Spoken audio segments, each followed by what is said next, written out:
Top boy. Choppy vibes. DJ Spinall. Fire. I know if I kung fu, but I will fight for you. I got my eyes on you. You got vibes on you. I love you, die for you. Ladies. But I'll live my life for you. I got my eyes on you.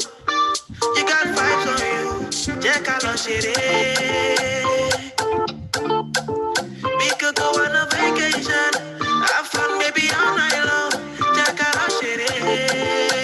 Yeah. We could go on a vacation. Have fun, maybe all night long. Yeah, yeah, yeah. Oh, yeah.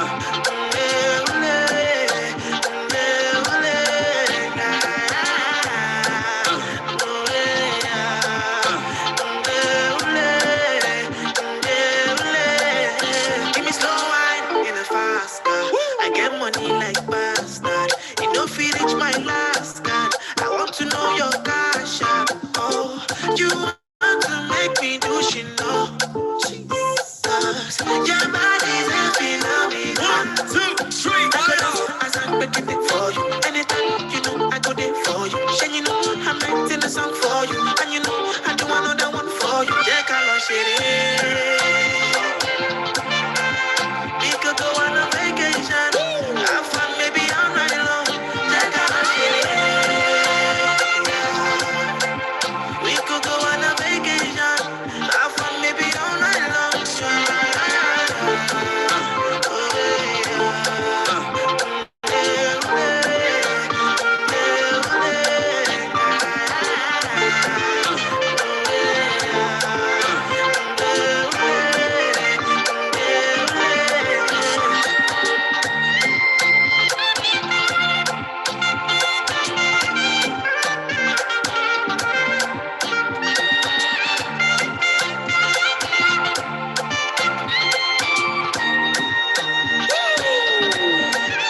yeah, color shit. We could go on a vacation. Have fun, maybe all night long. Yeah, color shit. Yeah. We could go on a vacation. Have fun, maybe all night long. DJ Fire. Yo, P.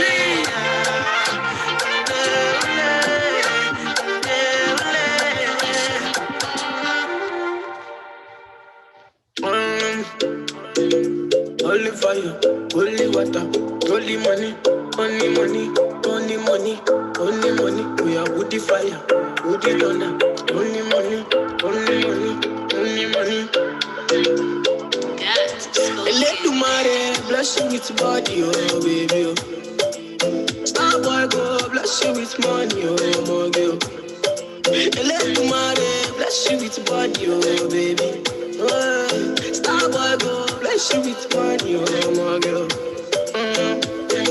Sucker, sucker, sucker, sucker, sucker, sucker, sucker, baby.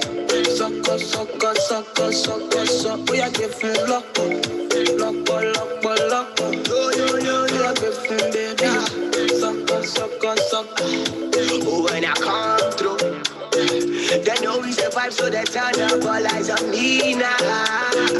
So many things we need to do with your magic, baby. Stop getting plenty money. Yeah, you know what you gotta do. She love for me, show me how to do. Don't doubt I'm the one for you. I'm the one positive every time you do. Your body like Orodo. I'm a year for your attack of Bolo show. Yeah, yeah, yeah. Sucker, sucker, sucker, sucker, sucker, sucker, sucker, baby. Sucker, sucker, sucker, sucker, sucker. We are giving luck, luck, luck, luck. We are giving baby. Sucker, sucker, sucker. Body, body, girl, you confuse my thinking with your body, body. Girl, it's for you that I'm I'm singing with your body, oh, body. You're going to pop my money. You're with your body, you're going to pop my money. You make a man want smoke cannabis, sucker. How my friend on the shot, sucker. All I see now your way, sucker. Girl, come on, you make me dance, sucker. I like the way your body stand from you, sucker. Baby, come take a dip from you, sucker. Make your body move from me, sucker. Baby, come take bank up from you, sucker. Sucker, sucker, sucker, sucker, sucker, sucker, sucker, baby. Sucker, sucker, sucker, sucker, sucker. We are giving luck, luck, luck, luck. We are giving, baby. Sucker, sucker, sucker. Step in the place, the party's started. Make them surrender. Whether they give them what they need, yeah. Another hit, another one. Nicki Minaj, she start to dance. Girl, I love the things you do, yeah. So baby, dance and dance to good way. When you do that dirty wine, yeah, yeah. We are your baby, we are your baby, we are your body, sucker. We are your baby, we are go crazy, we are your body, sucker. Want to spend money, maybe spend money, maybe spend money, sucker. We are your baby, we are go crazy, we are your body, sucker, sucker, sucker, sucker, sucker, sucker, sucker, baby, sucker, sucker, sucker, sucker, sucker. We are giving luck, luck, luck, luck. We are giving, baby, sucker, sucker, sucker. Let tomorrow bless you with body, oh baby. Star boy go bless you with money, oh my girl. Let tomorrow bless you with body, oh baby, oh. Star boy go bless you with money, oh my girl. Yeah. Sucker, sucker, sucker, sucker, sucker, sucker, sucker, baby. Sucker, sucker, sucker, sucker, sucker. We are giving luck, luck, luck, luck. We are giving, baby. Sucker, sucker, sucker.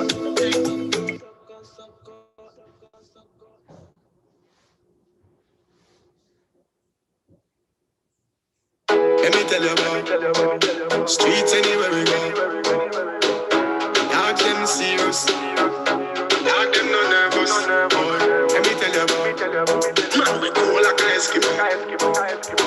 No boy can't go round with. I know so the things hit me G. One phone call it take to make some boy wipe up her earth and drop down flat. From you not stop my food, dog. Me no matter about you and me no care about that.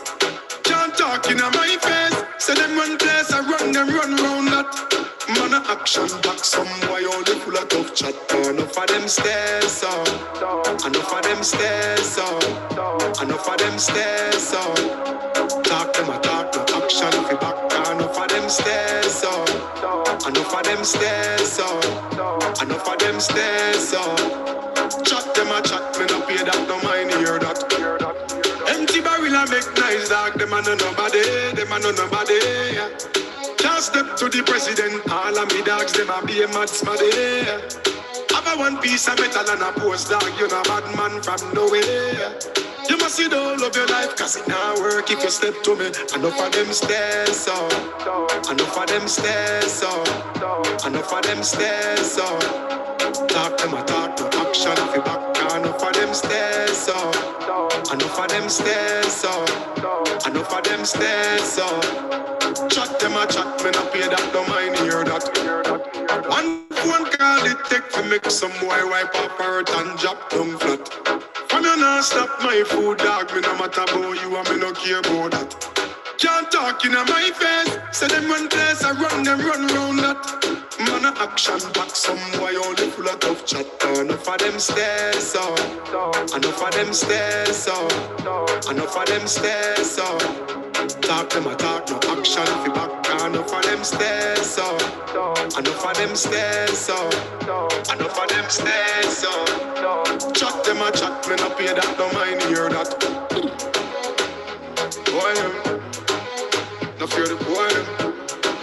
Jungle no fear them, the wild no fear them. Boat more no fear them, oh no view no fear them. We don't play them, boy. Enough of them stairs up, enough of them stairs up, enough of them stairs up. Yeah. see when you say, enough of them stay so. Full of chat, enough of them stay so. Long time them stay so. Long time enough of them stay. Enough of them stay so, yeah.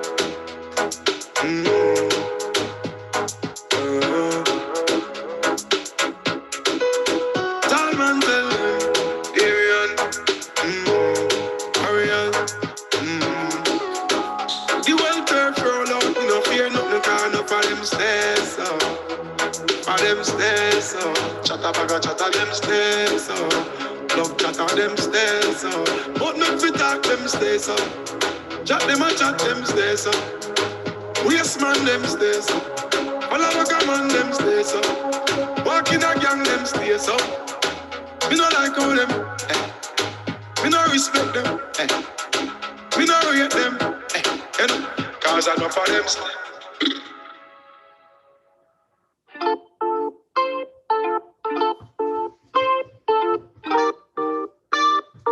Top boy. Guilty vibes. DJ Spino. Fire boy. I love you fight kung fu, but I go fight for you. I got my eyes on you, you got vibes on you. I love you die for you, Ladies. but I'll live my life for you. I got my eyes on you, you got vibes on you. Jack, I love shit. We could go on a vacation, have fun maybe all night long. Jack, I love shit. Yeah. We could go on a vacation, have fun maybe all night long. Yeah, yeah, yeah. Oh, yeah.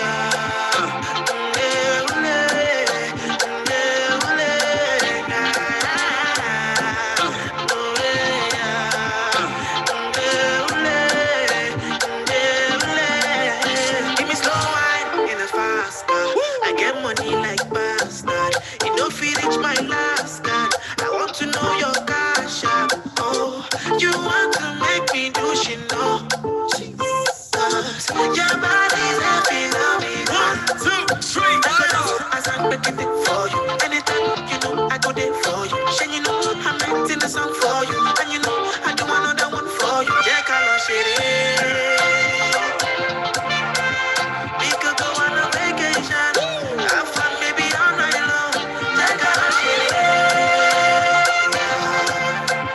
We could go on a vacation. Have fun maybe all night long. Oh,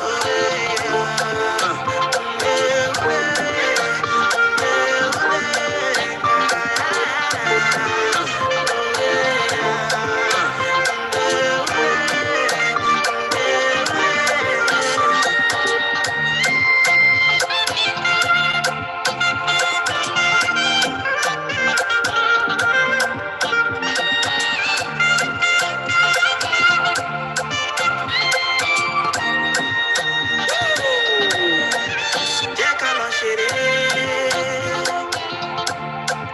We could go on a vacation. Have fun maybe all night long. Jack, I love shit. Yeah. We could go on a vacation. Have fun maybe all night long. DJ Fire.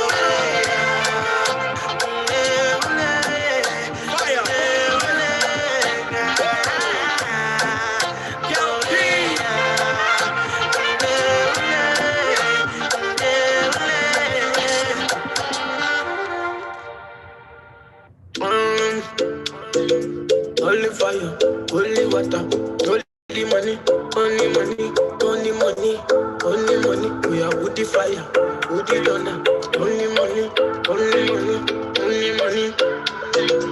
Got to Let the money bless you with body, oh baby. Oh. Star boy go bless you with money, oh my girl. Let the money bless you with body, oh baby. Oh, Star boy go bless you with money, oh my girl. sucker, sucker, sucker, sucker, sucker, sucker, sucker, baby. Sucker, sucker, sucker, sucker, sucker. We are giving luck, luck, luck, luck. Yo, yo, yo, we are giving baby. Sucker, sucker, sucker. Oh, when I come through, they know we survive, so they turn up all eyes on me now. So many things we get to do with your mother, yeah, baby. Stop getting plenty money. Yeah, you know what you gotta do. She love me, show me how to do. No doubt I'm the one for you. I'm the one for the TV every time you feel. Your body like Orodo. I'm a yakman, my type of polo show. Yeah. Sucker, sucker, sucker, sucker, sucker, sucker, sucker, baby. Sucker, sucker, sucker, sucker, sucker. We are giving luck, luck, luck, luck. We are giving baby. Sucker, sucker, sucker. Body, girl, you confuse my thinking. With your body, girl, it's for you that I'm singing. With your body, girl, come chop on my money. With your back on me, I do. Girl, chop on my money. You make a man want smoke cannabis. Sucker, I'm my friend on the shot. Sucker, all I see now your way. Sucker, girl, come on, you make a dance. Sucker, I like the way your body stand back from you. Sucker, baby, come take a dip from you. Sucker, make your body move from me. Sucker, baby, come take bank up from you. Sucker, sucker, sucker, sucker, sucker, sucker, sucker, sucker, baby. Sucker, sucker, sucker, sucker, sucker. We are giving luck, luck, luck, luck. We are giving baby. Sucker, sucker, sucker. Step in the place, the party's started. Make them surrender. Whether they give them what they need, yeah, another hit, another one. Nicki Minaj, she start to dance. Girl, I love the things you do, yeah. So baby, dance and dance to good way. When you do that dirty wine, yeah, yeah. We are your baby, we are your baby, we are your body, sucker.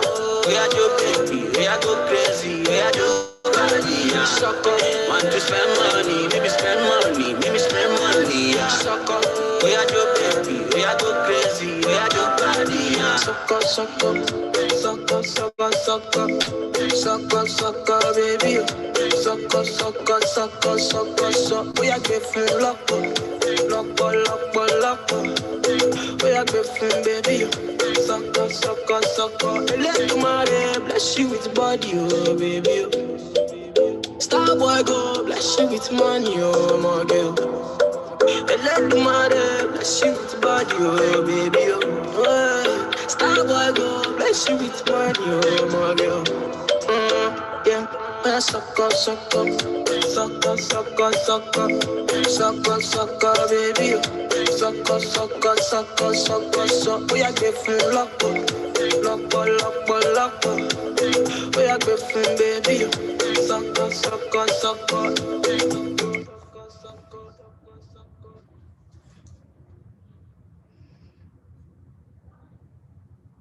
Let me tell you about streets anywhere we go.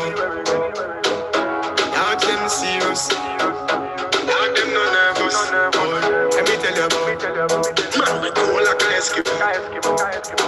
No boy can't go round we. Man also the things hit me G. One phone call it take to make some boy wipe up her hurt and drop down flat. From you not stop my food dog, me no matter about you and me no care about that. Can't talk in my face. Say them run place, I run them run round that. Man a action back, some boy only full of tough chat. Enough of them stairs up, enough of them stairs up, enough of them stairs up. Talk them a talk, no action fi back. Enough of them stairs up, enough of them stairs up, enough of them stairs up. Chat them a chat, me no pay that, no mind hear that. Empty barrel and nice dog, them a no nobody, them a no nobody. Just step to the president, all of me dogs, them a be a mad smaddy. Have a one piece of metal and a Hey everybody, we're gonna start in just a minute or so. Gonna have Dr. Opara come on camera in a second as well.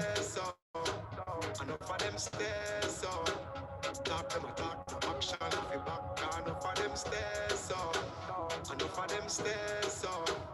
Enough of them stairs so. Chat them a chat, me no pay that, no mind hear that. One phone call it take to make some boy wipe up her hurt and drop down flat. From you not stop my food dog, me no matter how you and me no care about that. Can't talk in my face, say them run place, I run them run round that. Man a action back, some boy only full of tough chat. Enough of them stairs so. Enough of them stairs so. Enough of them stairs so. Talk them a talk, no action if you back. Enough of them stairs so. All right. So we're having Dr. Opara get on, and just wanted to do some housekeeping while she's doing that. So thanks everybody for coming. We can't see who you are, so it would be helpful if you feel comfortable, you can drop something into the YouTube chat. It's live. Hey, Sabrina, you can drop something in the chat so we can get a sense of who's here. So how we're doing this as far as interaction is you can use the YouTube live chat. You can also DM us on Twitter and Instagram if you want to ask a question. Hey, good morning, Kai. Or just make a comment. If you want us to say what you wrote, we're happy to say that out loud too, if you'd like it to be more anonymous. For anyone who hasn't read the LinkedIn piece, you don't necessarily have to, but it would be helpful because we'll reference it at different points in the conversation. But at the same time, I imagine most of you here could have written the same thing. So your lived experience probably is the Medium piece. But if you look on Medium, it's called When Antiracism Becomes Trauma, and it's about a 7-minute read. Good morning, Diane and Ramla. And so what we basically are going to do is just have a conversation. Hey, Jonas, typically me and Dr. Opara, for these kinds of things, will create an outline and be pretty neurotic about what we're going to talk about. But this is literally just a conversation that we want to naturally flow. So Dr. Opara. Yeah, so I've been trying to join on my laptop, but because of our previous incident, it's not letting me do that. So I'm on my phone, which is fine. I'm going to still try to, see what I can do about joining on my laptop because I'm much more comfortable. But for the sake of time, I don't want to cause any further delay. So we will just keep flowing. And hey, my little iPhone is going to do what she do and it's going to be all right. These things happen and that's okay. We go with the flow. So I don't want to cause any further delays. I think we can go ahead and jump into it. In the meantime, I'll try to do a little bit of multitasking, see if I can get on my laptop. But good morning, everybody. So good to see you all ish.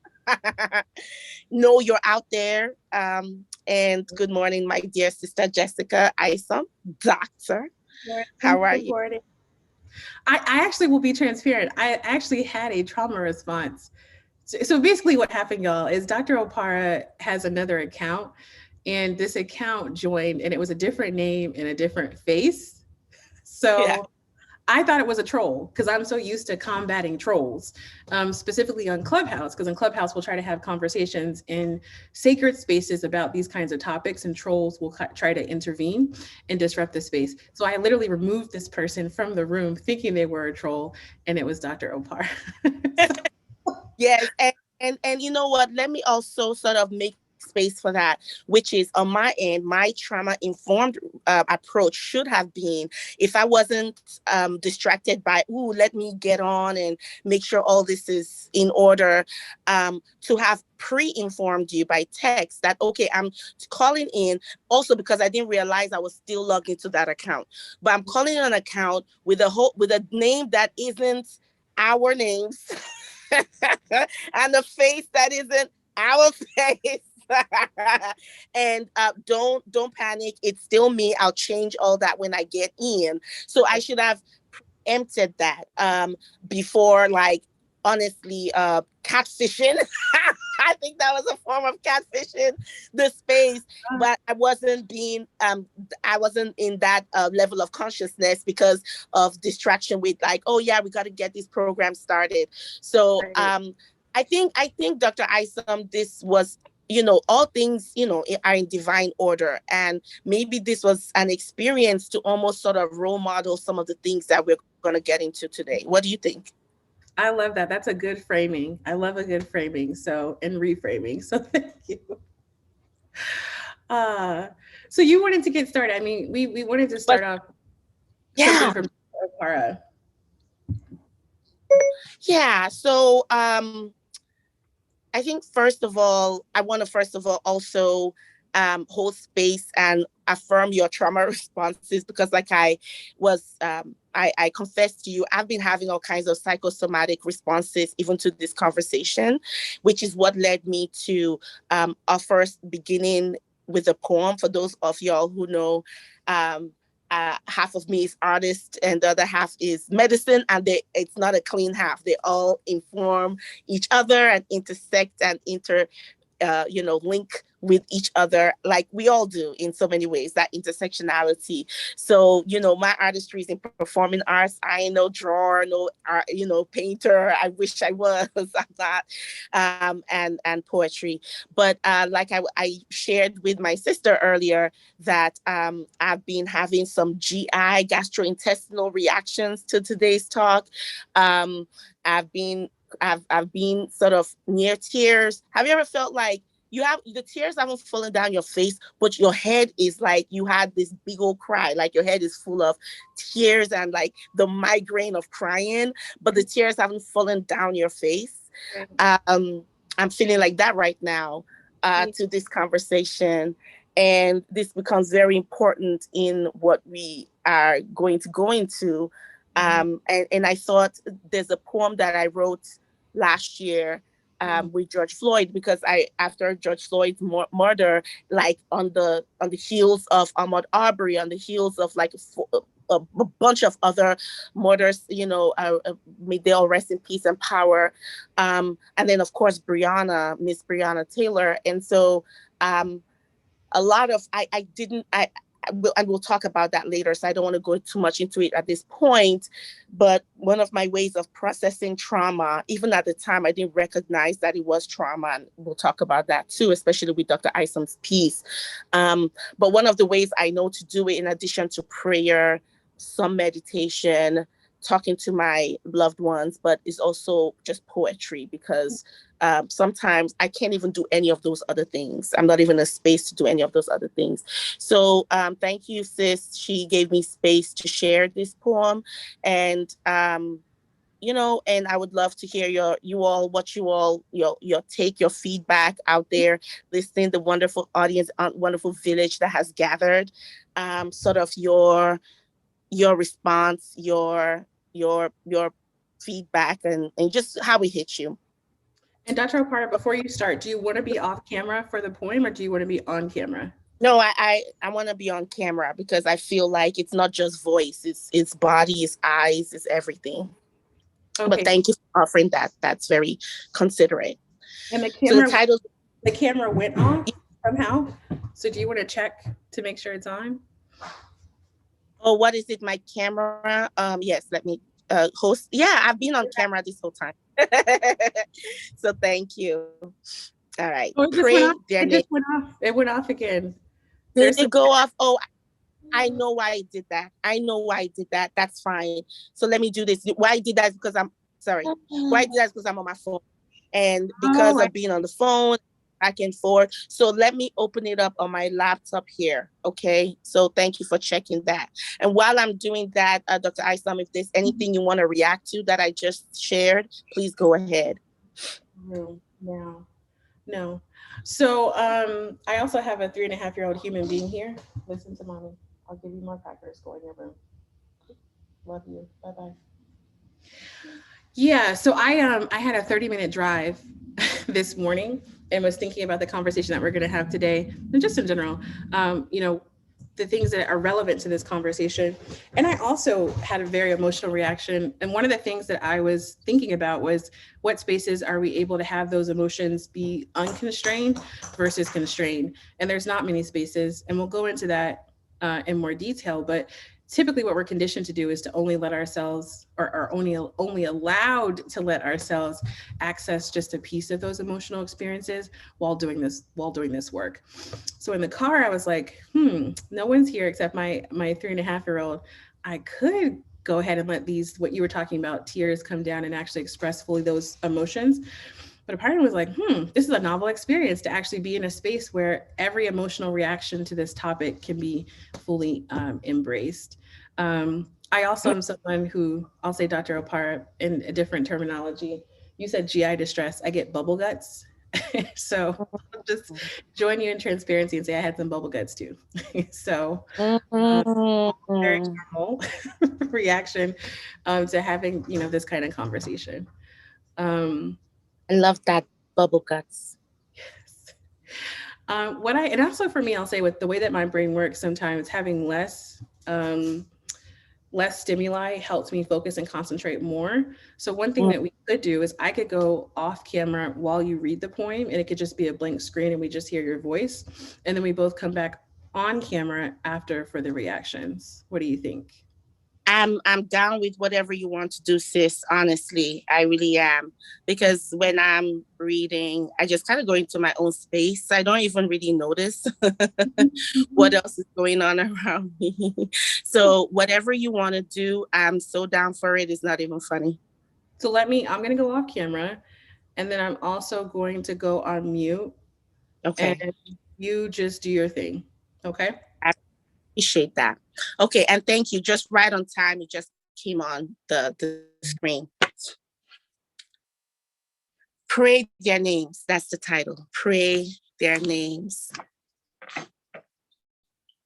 Say their names.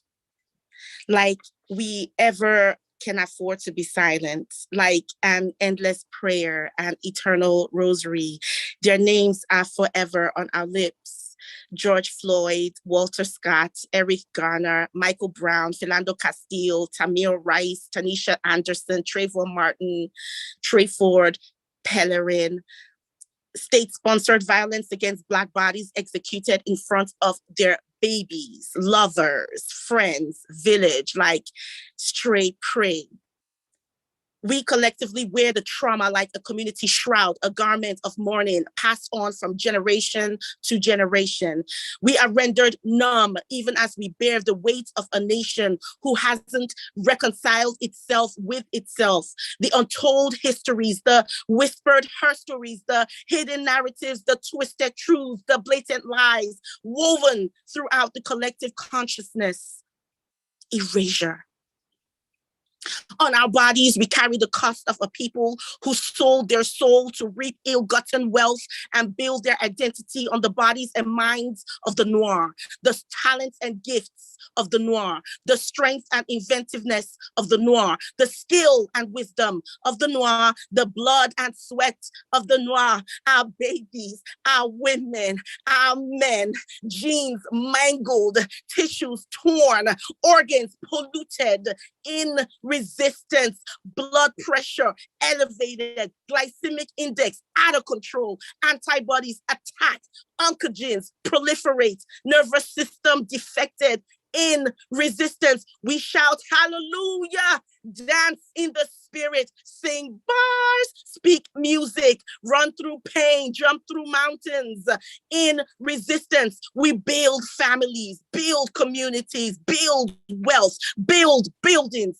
In resistance, we study, read, play, create, orate, write, teach, preach, heal, curate, move, shake.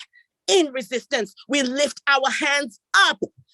In resistance. How can I help you, officer? Shots fired.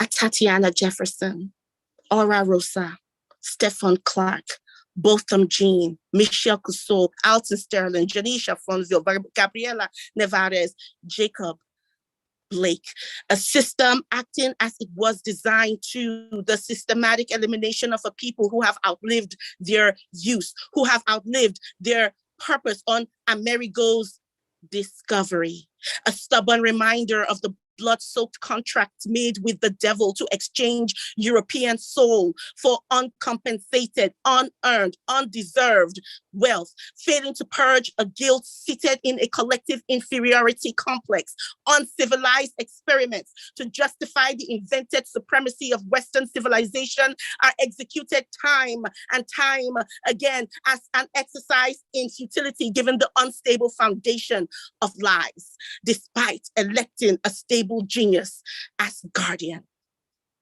Justin Howell, Sean Monterosa, Amadou Diallo, Terence Crutcher, Oscar Grant, Betty Jones, Laquan McDonald, Tony McDade. We cannot afford to be silent, continuously chanting our eternal rosary, a prayer of names, permanent fixtures of our tongue until the system is undone, dismantled, turned down, eliminated, abolished, until the people of Amerigo and Columbus make restitution to the people of the Cree and the Iroquois, make restitution to the people of the Igbo and the Yoruba, make restitution to their own souls, and sold so expensively 4 centuries later, still paying with blood-soaked state-sponsored bullets, de facto housing and school segregation, mass incarceration or slavery by the 13th, wealth inequality, health disparities, COVID-19, until justice is restored, so that equity may be realized,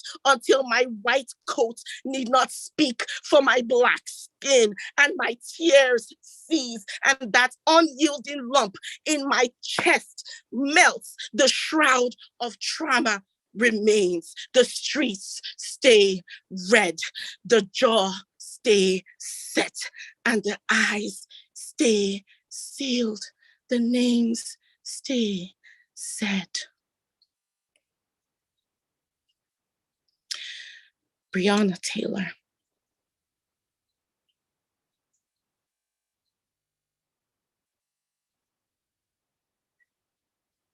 The end.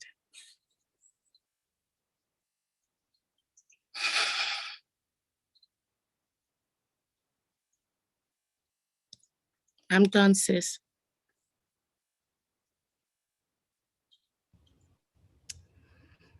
Yeah, I don't even want to speak and just let that sit for a little bit.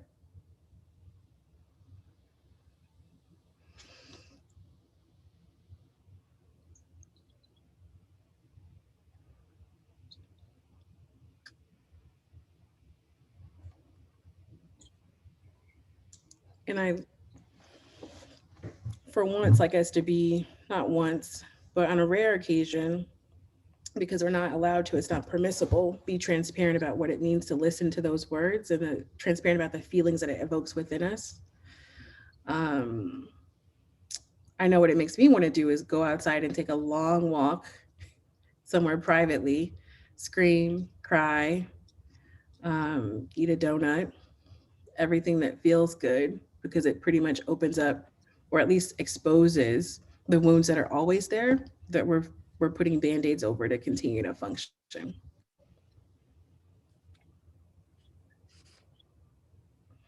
Yeah, I mean, thank you for that. It's funny about the donut. People talk about the COVID 10, 20, 100. Who knows? The 100. There is a racial 10, 20, 100, right? Yep. And it's like so many of us are on the heavier side, including myself. And, there is a lot that goes into it.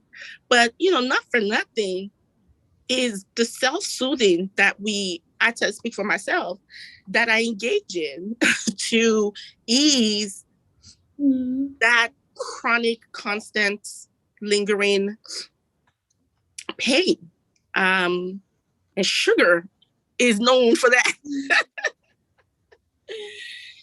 And carbs. So, not for nothing is many of the behaviors that we often attribute to culture, just really are forms of trauma response, just forms of coping mechanisms to get through, and survive.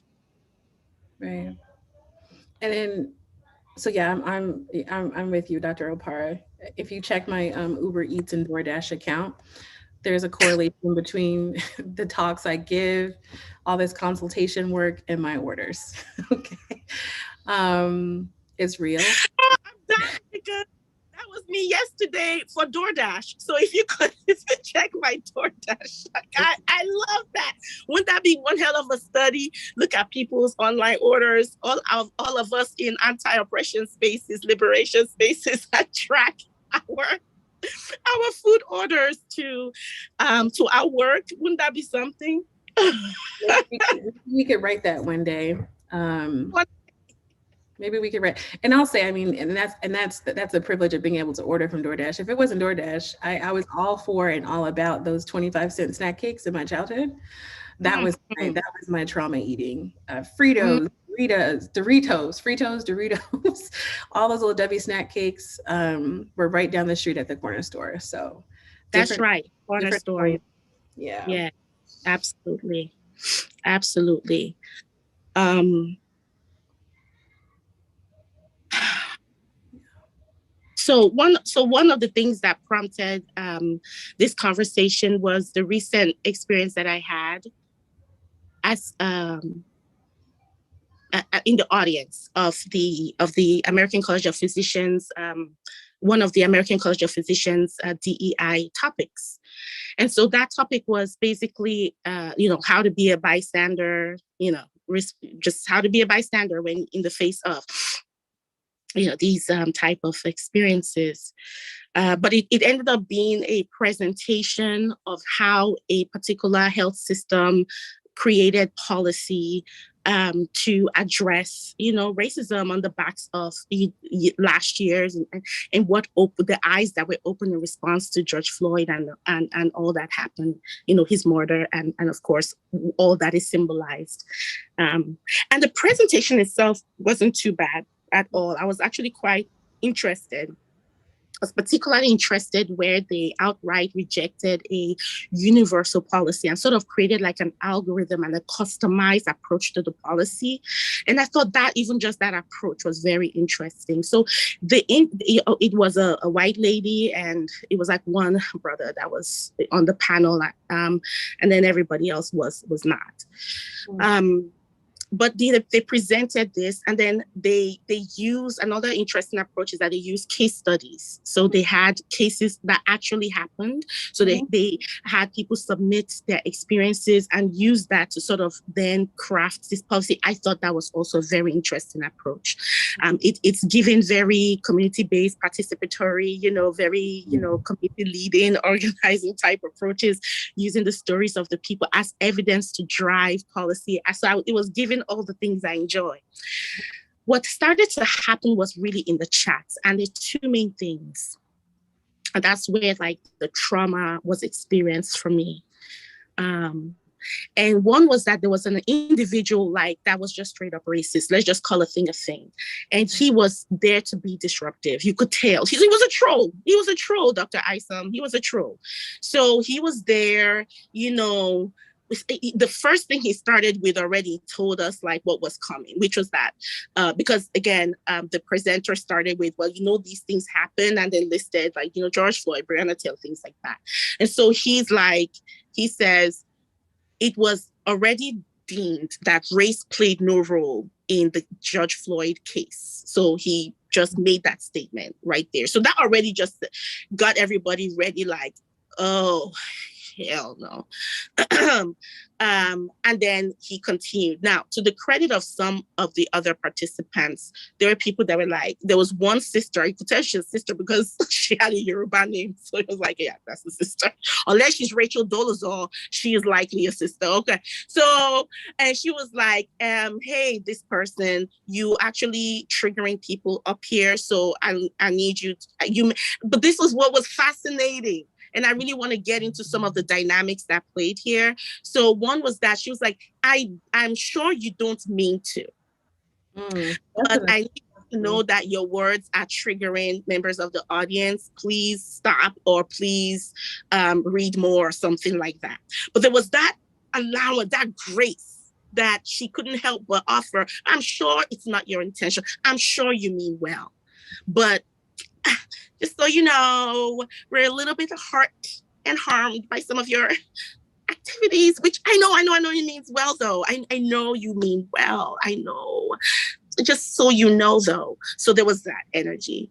And again, I'm not saying that to make fun of my sister. I'm saying that to point out some of the, again, coping mechanisms many of us go into to preserve, we've just learned behaviors to preserve our safety, even in the face of speaking out. First of all, that's for those who have chosen to speak out, who have deemed it worthy for them to speak out, and they've deemed that they're safe enough to do that, because many of us don't. We just go back and we cope in other ways, often maladaptive, which we'll talk about some of what we've already started talking about, which for me and my sister here is, round the corner or click, click, click, send, submit to my doorstep. So there is that was that dynamic. But there was also the dynamic of people immediately trying to educate the man, right? So it was like, well, here is this article, here is that article, and let me tell you, yours truly was one of them. I couldn't believe myself. I just watched myself, similar to what you were talking about, Dr. Isom, on your paper, where you have this out of body experience, and you're just like, wait a minute, before your brain calculated when the lady asked you to, well, what about you? What's your experience with racism? Black doctor, you person, and before your brain could calculate, or your spirit could calculate, whichever one, your mouth got to, talking about your traumatic experience. And so I completely could relate to that, because so before I could calculate what was going on, my own reflex kicked in, which is to, well, look at this evidence, look at this article, look at this, educate. And then I caught myself later, because my body, you already know the body keeps the score. So my body started to react, like gently. It's just started going. And then it went into a full trauma response later. But so that was the other dynamic. But what did not happen was anyone just saying, so bro, this is a racism. You are doing a racism, because he kept on questioning. It wasn't just that one said he started there, laid a wonderful foundation, and then happily built on that. And then, but nobody straight up was like, bro, you was doing a racism, bro. Right now. So there was no calling out first there. And then the second piece, and then I'll let it rest, because I know I've uncovered a lot, Dr. Isom, for you to get into. The second piece was then they went into the cases. And the first case, and I put this on Twitter, I changed some things. I don't think it even matters, but I changed some things regardless, just in case, because I haven't read all the libel laws. So your girl needs to stay out of prison. She got 3 kids, and I don't know the consequences. So, so I changed a few things, and I was like, but the case was actually that there was a patient who was in hospice. You're the palliative care doctor, and the husband, they were very clear on this, was like, she doesn't like Black people to touch her. What do you do? Again, real case, that happened. And I started having palpitations, and for 2 reasons. One is the case, another reminder of our perceived inferiority, like our dehumanization. And that was one of the drivers for my response to, the George Floyd case, which basically shut me down for 2 weeks. I was just a robot. That's a whole different discussion. Well, it's not really a different discussion, but that is what that was. I started to have palpitations. I started to breathe real fast, because there was just that blatant reminder again that, wait, human beings like me can look at me, or people like me, which is me. If they look at you some way, they are looking at me some way, okay? And decide that they are so special. I cannot touch them with my hand. But if they wanted to, they could touch me. I can't even start to generate. So I just started breathing fast. My heart was going fast. So just that thought. And then what the participants started doing. Well, maybe she's had a traumatic experience in the past with a Black person. So we should ask, why? Where is that coming from? We should offer mental health support to the husband. There was all this sort of rationalization for her behavior, excuses made. Oh, she's dying, so you can't really step on the toes. There was all these energy, but not one again said, so this is a racism and therefore it is intolerable, and then dot dot dot. Like I think you, Dr. Isom, and I think Dr. Grubbs on Twitter mentioned in their responses to that, where it was just a very blatant, just very clear. So we don't, our policy is not to condone racism, and just very clear. And then what you do later is what you do. But it's like that establishment of that foundation piece that just was not there. There was just no mindset.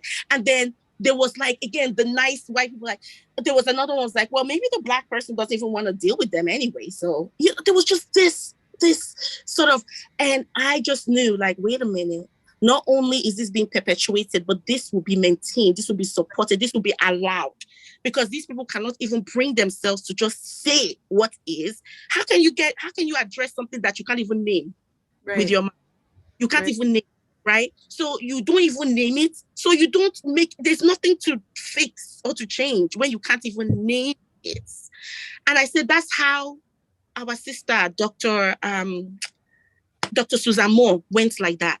That is how our brothers and sisters, in the healthcare system, just have their lives and their well-being compromised and destroyed or damaged, because not only is it that the racism and the systems of oppression, whatever they are, misogyny, homophobia, transphobia, whatever, and the intersectionality therein is perpetuated on them, but that people walk by. People don't say anything. People rationalize and normalize to, justify their inaction. And they don't see the racism in that. We are still good white people. And then my body, then I had progressed to shaking. And I was like, and inside of that response was now, because of a year now of learning and doing all the things we have been doing together, me learning from you, Sister Jessica, and everything, understanding, awareness, this is a trauma response. I wouldn't, if this happened last year, or even 6 to 8 months ago, I wouldn't even have recognized it. I would just be like, what is wrong with me? I would start blaming myself. I'll be ashamed. I will hide it. I'll never admit it, because I'm a strong Black woman, don't you know? And nothing phases more. Right? But I was very, very phased. My family, I was shaking. My body was shaking. My mouth was shaking. I was like, we have to get out of here. We have to get out of here. And then I also waited for my, siblings, shall I say, our brothers and sisters, to see what their response is. And it was a typical response, which is nothing. Yeah. If we don't, most of us, if we don't feel safe, we're not, we just back off. And I'm very interested to know, for the audience, you put in the chat or you DM myself, DM Dr. Isom, do you relate to that? Is that something you relate with? Like, usually for us, when we see that is some bullshit, we just like, peace, we just out. Or we just put everything on mute, turn off the camera, and just do this, Thank God. Thank God for the unvideo button. Thank God for the unvideo button. Yeah. So that was, they see, right? It's like, yeah. I mean, I have so many thoughts, but I want you to finish. No, I'm pretty much done. That's really what it came down to. And after that, I was just shaking for the rest of the day. And I had a few other meetings and everything, and I just couldn't engage. And I want to also name something that I don't know that we often name, which is shame. And which is that I felt ashamed that, why am I even reacting like this? I'm a teacher in this space. Other people have called me a leader in this space. Get out of here. And you are a leader in this space, both and. I write in this space. I consult. I organize in this space, and yet look at how I'm behaving. So I was ashamed. I was embarrassed, frankly speaking. But then, as we have learned, if it's happening to me, it's probably happening to at least one other, sister or brother. And it's worth talking about so that sister or brother doesn't, we already know, you more than I, Dr. Isom, the impact of, living in shame. And we don't want that brother or sister to live in shame or think that they're alone. Right. So if that's you and you can relate to any of the things I shared, please know you are not alone. You are not alone, and your feelings are 110 million% valid. I want to affirm you and create space for you. And if that's not your experience, you are also 110% valid and affirmed, because we all have different responses to this, but the root is the same. Right. So I want to stop there, Dr. Isom, and have you take over. Yeah, first of all, with any reactions you... So I mean, there's a lot. So I'll start with, I feel like I have these conversations every day, probably because I do. And yesterday I was having a conversation based on a room in Clubhouse that was talking about internalized oppression, internalized racism. And one of the things I said to the person was, there's no playbook for how to manage your own oppression. Like there's no guidebook that we're handed, in infancy that says, this is exactly how you're supposed to navigate these situations. And I feel like being able to keep that at the forefront of our minds allows us to not sit with guilt and shame, but I do it myself. I did it more last year than I do this year. Case in point, if I get an email that's triggering and start cussing up a storm or going on Twitter rant, I will formulate that now as, that is a normal response to some bullshit, right? That is my humanity presenting itself. It's showing itself right now. And it's actually a healthy psychological defense. And I'm always about language because it helps me articulate my own experiences. Absolutely. Yeah. So sublimation is this psychological defense where you turn a socially unacceptable thought or behavior into something that's more acceptable. So instead of coming out through email, I went on a Twitter rant. And I took that Twitter rant and made it educational, right? That's sometimes, not all the time, but that's a way of channeling the energy. And I can say for myself, where I am at now with that is different than I was last year. I was in the same place of, why can't I just get over it? Or why is this affecting me so much? But there's things that happen that ruin the whole day. Like my productivity is affected by my trauma, and that's normal. So one of the programs I was researching, I was trying to research, what do we do with this? Like, what are the strategies for addressing it? And one of the things I've thought about was literacy, like being able to name what these dynamics are.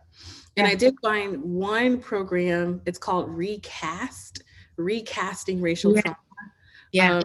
Google it, I'll tweet it, but they talked about racial literacy and I'm going to read more about it, but I'm on team, I'm a name it. That's the team that I'm on now, because in these moments when you're like, nobody is calling it out, I'm like, well, let's try calling it out. So what would I call out? So this same person showed up in a Twitter space. What was it, last week? Like a big old elephant in the room, trampling on everybody with their white racial ignorance. And white racial ignorance shows up all of the time and produces a lot of our trauma reactions in this space. And I think the other piece of what you talked about was this placating or appeasing the person who is traumatizing you in the space. So I'm gonna distance myself from my own trauma reaction and instead make sure that you're educated.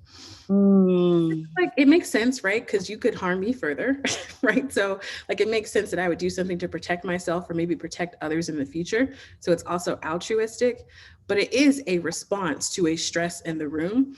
And that's in some literature, it's called fawning. So there's fight, freeze, and fawn. So we often fawn, which is we kind of do what we think the person would want us to do or what would keep us safe in that moment to protect ourselves. And a little bit tangential, but what I want to offer to people is that we should not be hypercritical about how others respond in these moments. So if I'm witnessing somebody fawning, if I'm like, dude, how could you, whatever, that's ridiculous because they are having a protective response. And if they decide to fawn and I decide to fight, that's two different decisions that were made in that space. And those decisions may not be rooted in 100% our control. Maybe I just had a fighting kind of day. And maybe this is the day that they crawled out of bed and all they could do is fawn. But there is sometimes judgment of how we respond to moments. And I think that's also a manifestation of our own internalized racism. But Yes, 100%. my 100%. my fighting in this space is to name it. And I think Yeah. uh, what I would love to do is and actually as a part of this recast thing, the recasting is about teaching children to know what racism is and what it looks like, Yeah. to Yeah. know how to keep themselves, to know how to respond in the moment, and then later how to put themselves back together. That's what it's about. And I feel like Yeah. the piece that we're often missing is the literacy part, because we're stuck with all of the like what was that and what should I do? Yeah. Um, Yeah. but the Yeah. other piece I want to name, you talked about like dehumanization. The Yeah. whole thing could be broken down in that way as well. Yeah. So everything that person offered humanized the racist patient, Yeah. and that allowed them to morally engage with the racist patient. They became closer to them, right? And their empathy allowed them to say, well, maybe these are the things that should happen, X, Y, and Z. But they Mm. humanized the shit out of the person who was Right. offering care, distanced themselves from that individual, and that allowed them to come up with the most dehumanizing suggestions ever. Yeah. Like basically you were invisible in that Right. moment. Not you, but us. Right. But Absolutely. not only are we less than human, perceived as less than human because of racism, but we're also perceived as more than human. So there's like a superhumanization Superhuman. where Yes. these Yeah. people think we can just take all the hits. Yeah. No, like Yeah. we cannot take all the hits, right? So Yeah. it's like both sides of that coin, both of them are dehumanizing, but both sides of the coin are present there. Because if Yeah. this fool was in this room and somebody talked about their shoes or their bow tie or a pimple on their face, they would Yeah. have a reaction, and they would Yeah. want that reaction to be honored and responded to, and how that Right. impacts their ability to offer care. But we don't Mm. get that. We're both No. magical Negroes and also proximal to animals, and what that Yeah. creates is a ridiculous conversation like the Mm. one we were having. Mm-hmm. Those are some of my initial thoughts. And Oh my um, God.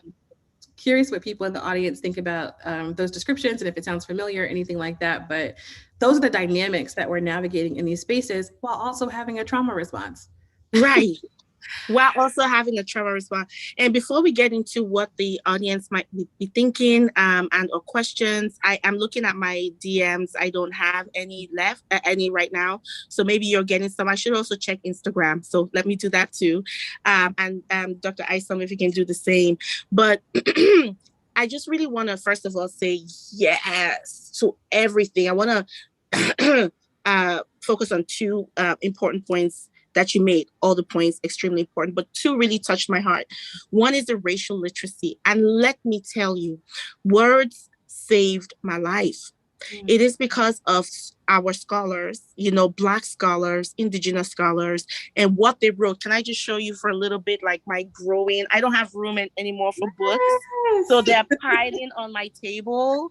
Yes. And let me see if I can do a reverse thing here. Can I? Yeah, it's better if I do it. Right. Yeah. And like just, growing. It's not as much, and then there's stuff upstairs as well, and it's the words of our brothers and sisters scholars in this space that has saved me. I can't tell you, just like you read and you're like, yes, Yeah. that's my experience. You said those are the words. Right. And there are people that have, because it's so words, and so maybe it's because I'm a daughter of a literature major. My mom, her concentration and her master's was in child education. Her undergrad first degree was in English literature.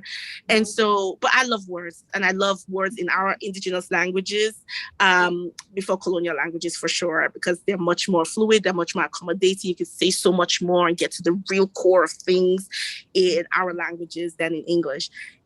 However, just having the language, whatever, linguistic language you want to you use or you're speaking, but whatever it is, just having a way to put the words together to adequately reflect, articulate very difficult, nuanced, complex realities and experiences is so liberating.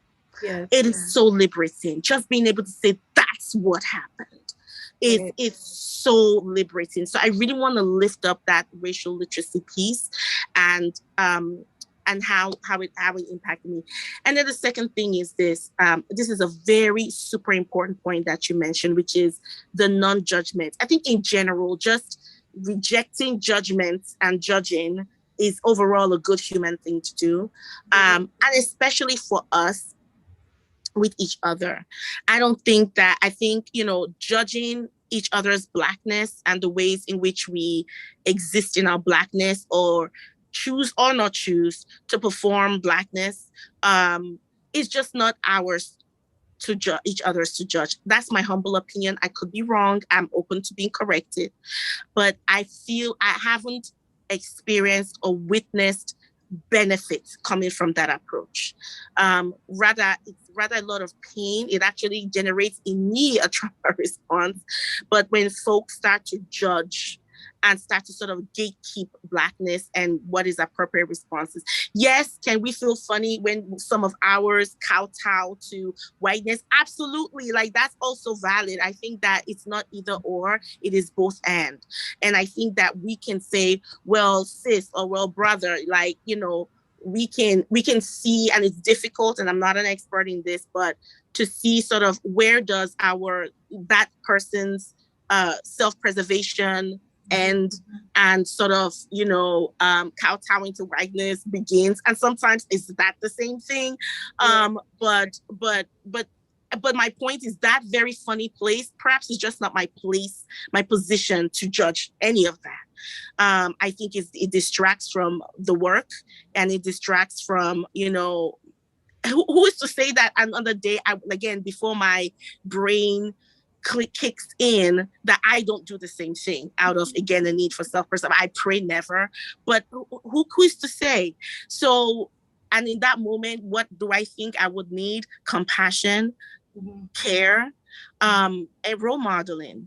So a lot of us sometimes, especially those of us that have maybe achieved some level of consciousness in this space, forget that we were taught this level of consciousness in this space. If you were just born and you just in the world swimming away, just keep swimming like Dory, you would not know. You would not know, and you would just internalize, as you said, what these systems of oppression, white supremacy, misogyny, misogynoir, and all the other phobias, and just live it.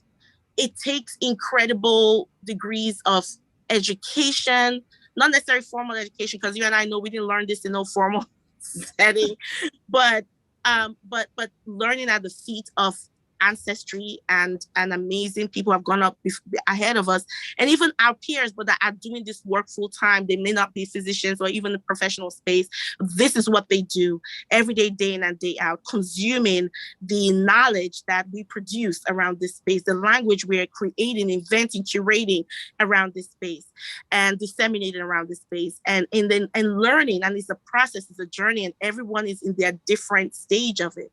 And I don't necessarily have an answer to it all, except that I do believe in the power of love and compassion for each other as Black people, and even our brothers and sisters that may be a little bit early in their journey, shall we say, than some of us, and to really extend that compassion, because I think it still plays into the hands of white supremacist delusion to start to hate on each other because our responses may not be as feisty or as angry or what have you as each other. It's a nuanced conversation. I can almost hear many of my brothers and sisters right now saying, "Well, no, but," and I hear that. I hear all of it. I receive it. I do, and I'm not saying I have the answer. I'm just saying, I just speaking my take on it, and that it makes me extremely uncomfortable for us. So. And I hope, like, when I called out, like, I mentioned my sister's response of the fawning. Thank you for that word. Now I recall it, because I remember sitting in a discussion around these terminologies, and the fawning. I had incredible compassion. So I'm not judging her response. I get it 1,000,000%. Especially some of those of us that wear also the identity of immigrant. There is this, again, fear, because you ain't trying to get deported, even though you have your passport. Mhm. And so there is also that fear, but still that courage to still stand up and stand up for what is right. So anyway, I just really wanted to lift up those two parts. The literacy cannot be overstated. The language and terminology. Language is power. And then secondly is that sort of piece around just really not judging necessarily each other's trauma response, no matter how annoying it might be. Like, I'll be very honest and transparent. Some of it is extremely annoying. However, everyone is going in, they're just in their own particular journey of consciousness, of emancipation. Everybody's in their own emancipation journey, their own liberation journey. And some of us are a little bit at the beginning stage and a little bit ahead or in the middle.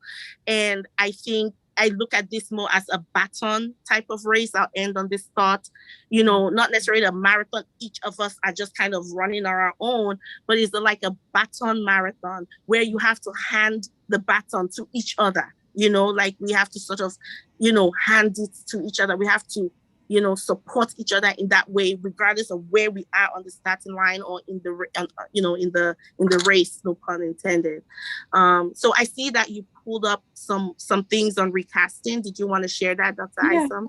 Well, just so people can go read it, because I'm an intellectualizer. That's one of my primary psychological defenses. What that means is that I will intellectualize the shit out of something to distance myself from the emotions of it. So I shared it for people to read it, but my reference to it is just to say that the things that we like naturally do are a part of the frameworks that people are developing in 2020, right? Like, we've been doing this for how many centuries? Yeah. And we're getting to the point where people are allowed probably the funding and space to figure out, well, how do we heal both individuals and communities? So that's just a paper to read to get a sense. But the stuff in there is the stuff that we do. And a lot of it's community-based, right? So if we had some structured communities around fighting our oppression, and its effect on us, not just the fighting of the oppression, but its effect on us, then there might be some of that calling in and calling out in those moments where, yes, fawning, appeasing, placating is your self-preservation. However, for the collective, it can be harmful. And how do we have a conversation about those tensions? Interesting. So if we had and I am not, if there's a spectrum, I am very much at the early stages of the spectrum of development, in that there's stuff that I clearly I am complicit in lots of ways that other people be like side-eyeing, like, for real. And I'm like, no, but this is a little bit radical. Like, just a little bit radical. Like, I said something. They're like, no, burn it down. So like, even me, it's like navigating the tension of like, what feels like a lot. Cause I definitely, even in saying something, am shaving years off my life, right? Yeah. Offering to this space, I might be shaving years off my career. I might be losing out on opportunities, but there are other people who would say, well, I mean, who cares about opportunities? Like, give all up in pursuit of liberation for our people. And if that means not having a place to sleep in, if that means not having enough food to eat, you still have your pursuit of liberation. And that's what's most important. So we're constantly navigating like how we balance what we want to preserve and give up in our pursuit of liberation for the community. And everyone's going to have an opinion that varies about that. And sis, if I may, if you may permit me just a small space to really interject there very briefly, I want to honor that. And that's such an important perspective, like, to bring to the conversation, because what happens when you go the other way, right? And so we're often talking about being more radical and how we kind of deal with our less radicalized brothers and sisters and how we engage with them. But they are, first of all, I really want to lift up to your point that there are true concerns that our brothers and sisters have. I mean, are you ready to go pay their bills? Are you ready to go pay their children's tuition or mortgage? And, are you ready to do all the things that maybe they are trying to protect? No. So again, we can't judge. But then there's also, again, I love you just breaking up, like, it is a spectrum. And as sort of revolutionary and radical as I think I am, there are things that I might think twice about, that another person more, advanced than me doesn't even, couldn't even care about. Their story may be different than mine, but it couldn't even matter. And so the question is, like, in those moments when that comes up, it's what is being able to honor and sit with that. And I think that's also what gives me the compassion in dealing with folk who are engaged with folk who may be less, again, radicalized, so to speak, for lack of a better way to describe it, to say that, well, where they are, that same thing comes up. Is it fear? Because I hate to make any decisions based on fear. And for me, actually, when the fear comes up, to me, that is my cue to actually act, because the shame, sorry to say, but the shame and the embarrassment of afterwards being like, I never spoke up, I never said what I really want to say, is at this age and stage, that actually outweighs the fear of the moment, that I'd rather just deal with whatever comes with me speaking up than afterwards being able to look at my children and teach them how to be strong and this and that, knowing that I just kind of faltered back there. So that I think is a matter of like age and growth, and also understanding what are the dynamics at play going on. And to your point, the literacy, like the more that we have that literacy, is not just knowing the language, but what it means and how to interpret it and translate it in our various contexts. That also, and that gives that confidence, that base behind the voice, to then, when you, like you said, name it, where in whatever space that is happening. But I think what I'm sort of also sitting with is to ensure, and I love what you said about, sure, these coping mechanisms may operate and are valid and wonderful and great from an individual standpoint to protect you, but there is a tension, because we not unfortunately, I would just say we, as it is what it is that I'm part of a collective, and my behaviors and my attitude, it does impact upon a collective. Yes.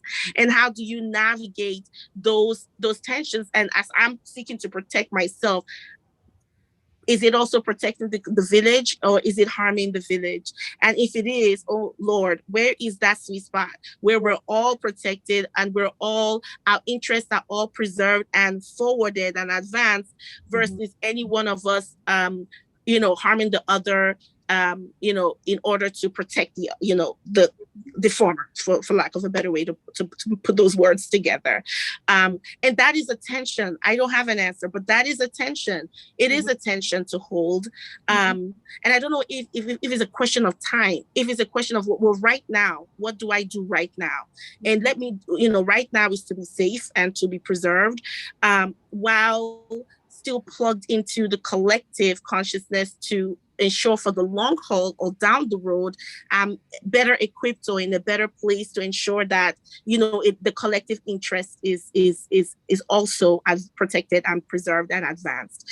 Or is it, is our dichotomy false? Is it that there is no dichotomy? It is one and the same, interlinked at any given point in time. And we just need better tools to address both at the same time, understanding that the fault or the problem is not inherent in us individually and or collectively, but is around us in the systems of oppression that are informing these realities. And that's where we just always focus our attention. So I don't know if any of that made sense, but it's just my process, because that was really heavy and wonderful what you shared, and really gave me a lot of food for thought. Yeah, I have two thoughts. I do have a little bit of a neurodivergent brain, so I'm going to say this thought, which is not related to what you just ended with, but where you started, and then I'll come to where you just ended. So otherwise, I'll forget. So, and I'm a lot neurodivergent. Let me not even play. So I can be very tangential. One, like a racial literacy beneficial moment was like 2 weeks ago during a consultation meeting. And one of the things that we are forced to do, and I actually tweeted about this after the meeting. If you check my tweets, it probably parallels with the consultative work that I do to a certain extent. But there was a lot of white anxiety in this meeting. And what we are socially conditioned to do is manage that shit. Like, we manage their anxiety more than we manage our own. That's what we're trained to do. So I think the tweet was like, why do I have, is it white supremacy that I have expertise in managing white anxiety than my own? But one thing I will say that represented growth was I could name the anxiety, but also name that it is not my responsibility to a certain extent to manage it, not 100%, And in these interactions, in these dynamics, we can absorb it all and feel 100% responsible for it, which is also very normal because anxious white people can be dangerous. Dangerous. They're fatal. So that's the hypervigilance around white anxiety, right? But Mhm. in this meeting, you're not gonna touch me. Right? You're in your Zoom space. I'm in my Zoom space, and this is your anxiety to manage, and you are not the level of threat to me that my trauma history is telling me that you are in this moment. So thinking through all that in the moment, so both being in the moment and above it, which very much is something I got from becoming a psychiatrist, not something I necessarily got from being alive. Mhm. I said to myself, like, yo, like, this is your shit. This is not mine. And I will facilitate your acknowledgement of it, but I'm not going to do all the work. So that allowed me to offer an intervention in the moment that acknowledged it, but also pushed that particular group of people to use their brains because their anxiety was activating their amygdala so much that they weren't able to connect very simple thoughts. But Mhm. so I could put some distance in between their anxiety and myself, and I could talk to the anxiety and be like, I don't have time for this right now. And at the same, so I didn't absorb it as much, and also still be able to perform in the moment, which was to just ask a question, which was like basically saying to them, you already know what to do, and I'm gonna ask you to answer your own question. Like I'm not gonna answer the question for you. I'm gonna ask you a question that surpasses your fear-based response right now that's causing your brain to shut down, and you answer the question yourself. So I also saved myself labor.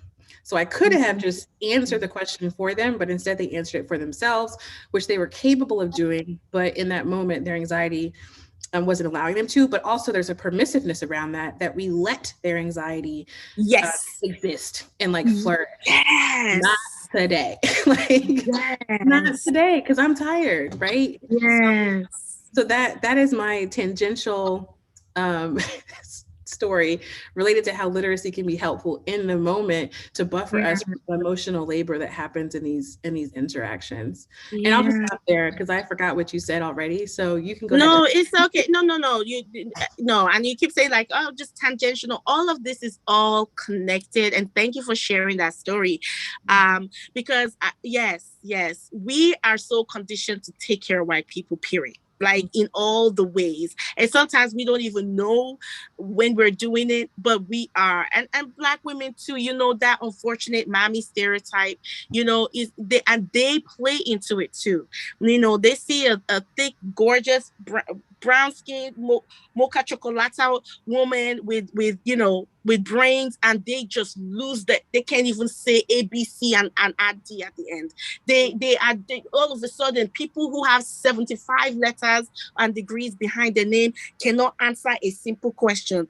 Oh, how do we, our brother, who, because I don't know, one of our brothers in our group, on Twitter, as you know, did a wonderful presentation the other day. DEI must die. I Yes. love it so much. Dr. Raymond Givens, shout out to you, brother.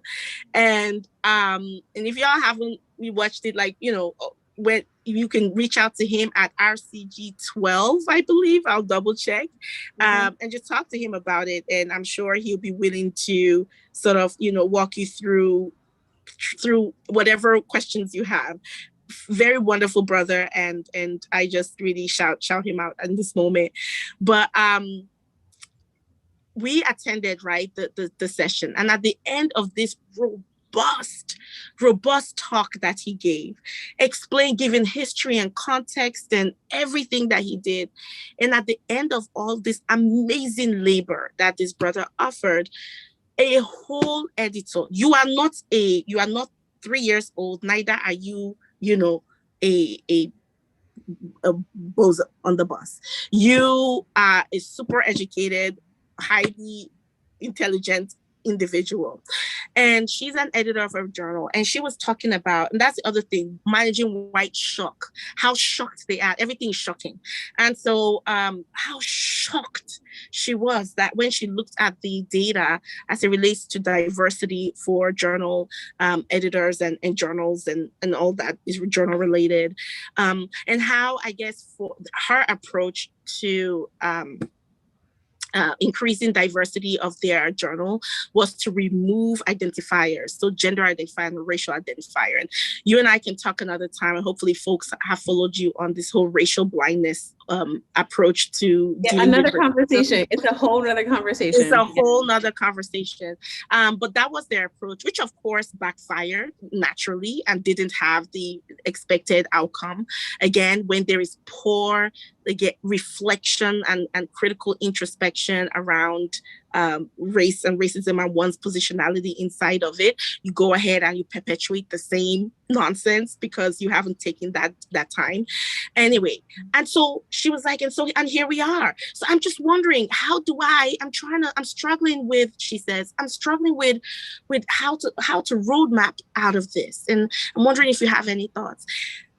The brother just spent 7 hours explaining to you the context, explaining the dynamics, showing all the data, showing all the in-betweens, broke down like DI must die. These are the problems. And this is a way, to possibly build a new medical civil rights movement.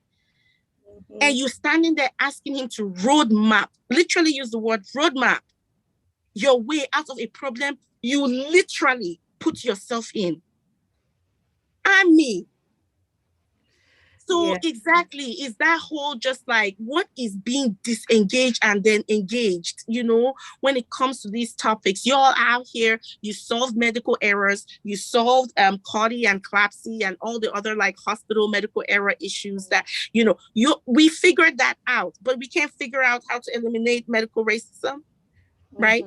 Mm-hmm. It's that sort of the intellectual disengagement, just like a whole different like engagement of some other area of the brain. Dr. Isom, you're the expert here. I guess maybe to your point, just the amygdala takes over the whole cerebral cortex. I don't know. That they cannot see nothing. I mean, the most basic questions begin to be asked, and so inside of that we are activated to want to help. We are activated. I've been guilty of the same, despite our own amygdala, which we have to ignore. So I know somehow we are able to overcome that part, sis. That part, we are actually able to ignore our own responses as where like my ears get hot, I start having tinnitus, like ear ringing, but somehow I am magically, as the magical Negro that I clearly am, able to overcome my own responses to calmly respond to the basic thing you just asked right now, that if you had just sat long enough, you would see the connections. And this is the kicker. Not only respond in kind, right? And teach and educate and whatnot, solve, but then receive your resistance even to the answer of the question you just asked. And that's where I'm like, okay, I think I'm just going to go ahead and release the Kraken, because I'm done, I'm a Sagittarius, it don't take much. And so for you, you just asked me, I just gave to you, and you are out here like resisting why it can't work, why it won't work, but I'm through with that. So I think I just really want to acknowledge that, yes. And I think once we observe that in ourselves, we become comfortable with like silence. Mm-hmm. Yes, which is space. Silence which is space. And it's not defensive, not necessarily for us. It's different. White silence is defensive, but not all the time. Sometimes it's pensive. So there's nuance. But our silence can be a proactive way of creating space for you to use your brain. Exactly. And as good educators know, sometimes you allow students to think their way through a situation by just not saying a goddamn thing. Just, I hear that. Or repeating back to them what they just said, and then silence. Because no, and so I really thank you for lifting that up. Yes, managing white anxiety when they get anxious, just being able to be.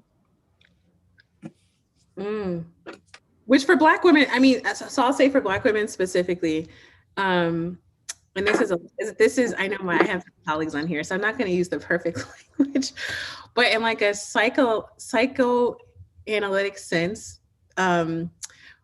I'll just make it very plain language. Black women are like the breast. that the function of the breast is to give.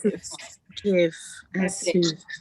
Even Yeah. if you bite it, I breastfed for 14 months. Even and she never bit me, but well, once. But even if you bite it, my job is to give. And you could be mad at the breast, you could be happy with the breast. That's my problem. Your emotions are my Yeah. problem because Yes. I am providing sustenance for you to live, not even Yes. just to thrive. Yes. But outside of that story, functionally, we function in the same way since we've been here in this country. In a lot Yeah. of ways, globally, our job, our role, our purpose is to give, Yeah. not take. And if we are given something, we're supposed to be grateful for it, Yeah. even if it's like given access to our own humanity. Yeah. Um, and that's a weird ass place to sit. Like, Oh my it's God. weird because as a human being, you are all about reciprocity. And actually, selfishly, in a very like normative way, you are about what you can take, right? Yeah. Because you Yeah. are here for your own survival. We're not Yeah. conditioned necessarily always to be worried about other people's survival. So Yeah. we're distancing ourselves from our own humanity every time we are forced to and sometimes accept roles where we Yeah. just give. And Yeah. there was a quote from this piece that I heard on Clubhouse about Black women specifically in their role. And it was something like Black women are the best nannies and the worst mothers. And I heard that, Whoa. I was Okay. like, I'm an, and that's a whole nother conversation. that hits. That hits. And I don't. That's a whole nother conversation. But I was like, Ooh. Mm-mm. Yeah. Please. I'm not I'm not trying to have that conversation when my child is, 12 No. or 5. I mean, really, but the best Yeah. nannies and the worst mothers. And there was oh Lord Jesus. That hit. And that hit. That hit. And another day I think we should talk about that and how this work is like an elevated level of what many of our parents and grandparents and great grandparents did, where yes, they came and you've seen all those pictures of Black enslaved Black women nursing white babies, the Black breast and the white mouth, and how of course they did that, then cleaned and cooked and managed Susan's depression and And masters.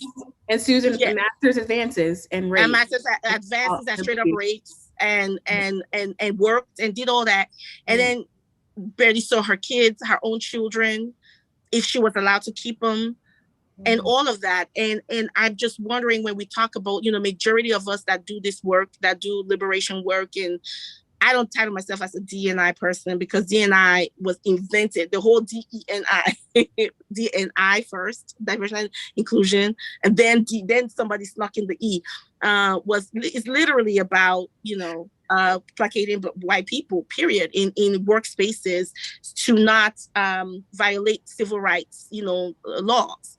So that's whole different than anti-racism or liberation of like system transformation. And I'll come back to that I think later, but just to really stay here because this is it's a lot. But how this work sometimes takes us away, if we don't do it the way that I think many of us we're talking about, and even then, but takes us away from first of all, our own self-care and self-love and self-compassion and self advancement, and then our family. And I can tell you about sometimes I live with talk about guilt, mommy guilt, and how often, how much more present I want to be with my kids than I'm not. Let's be honest with that, to be truly transparent, and how demanding often. And yes, we know, take care of yourself, draw the boundaries. Yes, yes, and yes. But there are moments where it's damn near impossible. And between, even when you do that, then and reject that offer or that invitation or that talk or that person calling you in the middle of the day because they're having a crisis or whatever, you're so tired to even be present for your kids, or your own shit is being activated that you can't be emotionally present for your kids. And that's like, that's also, so yes, that's saying about us being the best nannies and worst mothers. That's a lot. I'm gonna have to sit with that, and I would love for us to do like a panel on that shit and how that we disrupt that, because I get that. This what we do is truly like a higher and more sophisticated level of what many of our aunties and moms and grandmoms did. Yeah, and look at how, what was the impact? What was And I that? wonder, I don't even know. Okay, I'll grab them in a second. I don't even know. I wonder if there's wisdom in how they did it. Like, I wonder if there was a more communal approach to the work, because Okay. this is a lot of, not a lot. So I definitely have people who I work with. Some of us are watching this right now, where we share that labor, we share the trauma, and we share the recovery healing process. A lot of places it's like just me, myself, and I, and it could be it's engineered that way because you're the token, so they Yes, let yes, you in. that's it, right? So Exactly. it's structured for you not to have access to community, but maybe, and this is why reading can be really helpful, but also Yeah, re-traumatize. Maybe there were ways that they made it a communal, yeah, collective kind of thing that allowed them to be present. I mean, outside of the structures and the way that that prevented that presence, but we don't have those things as much either now. Professionally, maybe it's always been that way. But definitely, even on a neighborhood level, if it wasn't just me as like a parent in this neighborhood not knowing nobody, like it didn't feel the same. Maybe if I did a talk and whoever down the street could watch Amara with their children, it wouldn't yeah, feel the same. So I think like the yeah. disconnectedness contributes to the guilt of like, well, if I'm not there, then who is? Right? And it's a Mm. pandemic, right? So we're also experiencing like an exponential increase in the work during a period of significant disconnectedness. So it's a lot. Mhm. But I wonder if there's wisdom strategies from back then that we've forgotten or just don't know about, on how to. I love that, and and as someone who is, I'm not a historian by profession, but I'm a historian adjacent. I want to be, because history is everything, and I love that, and I agree. I do believe that there is room. History holds tons, and there's actually a quote about this. That who did it? I think John Lewis, Congressman John Lewis. I think his last uh writing mentioned that, and I'll look it up when next you're talking, but when you're speaking, but he said something about history holding the pieces to understanding how, like, our present, how did we get here, what are the influence, the things that have informed our present day. So to get that understanding, we need to know, you need to know history. It's critical and required knowledge, but it also holds the solutions. It also holds the solutions. So I'm totally with you on that. And I think one of the pieces, as you said, is that communality. I think another piece could be also, and I say this a lot, but the focus on joy, the insistence in embracing all the full spectrum of our humanity, allowing ourselves to sing the blues, and also allowing ourselves to rock and roll.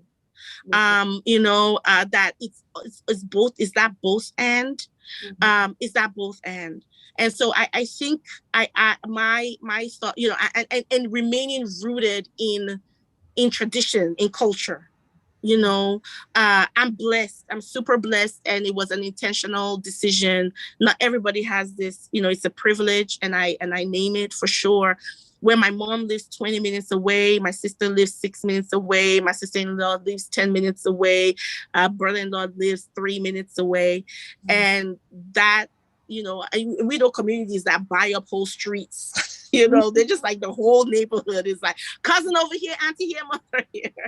And that is with intention. I think that is such an incredible protective, factor for our mental health and well-being through this time.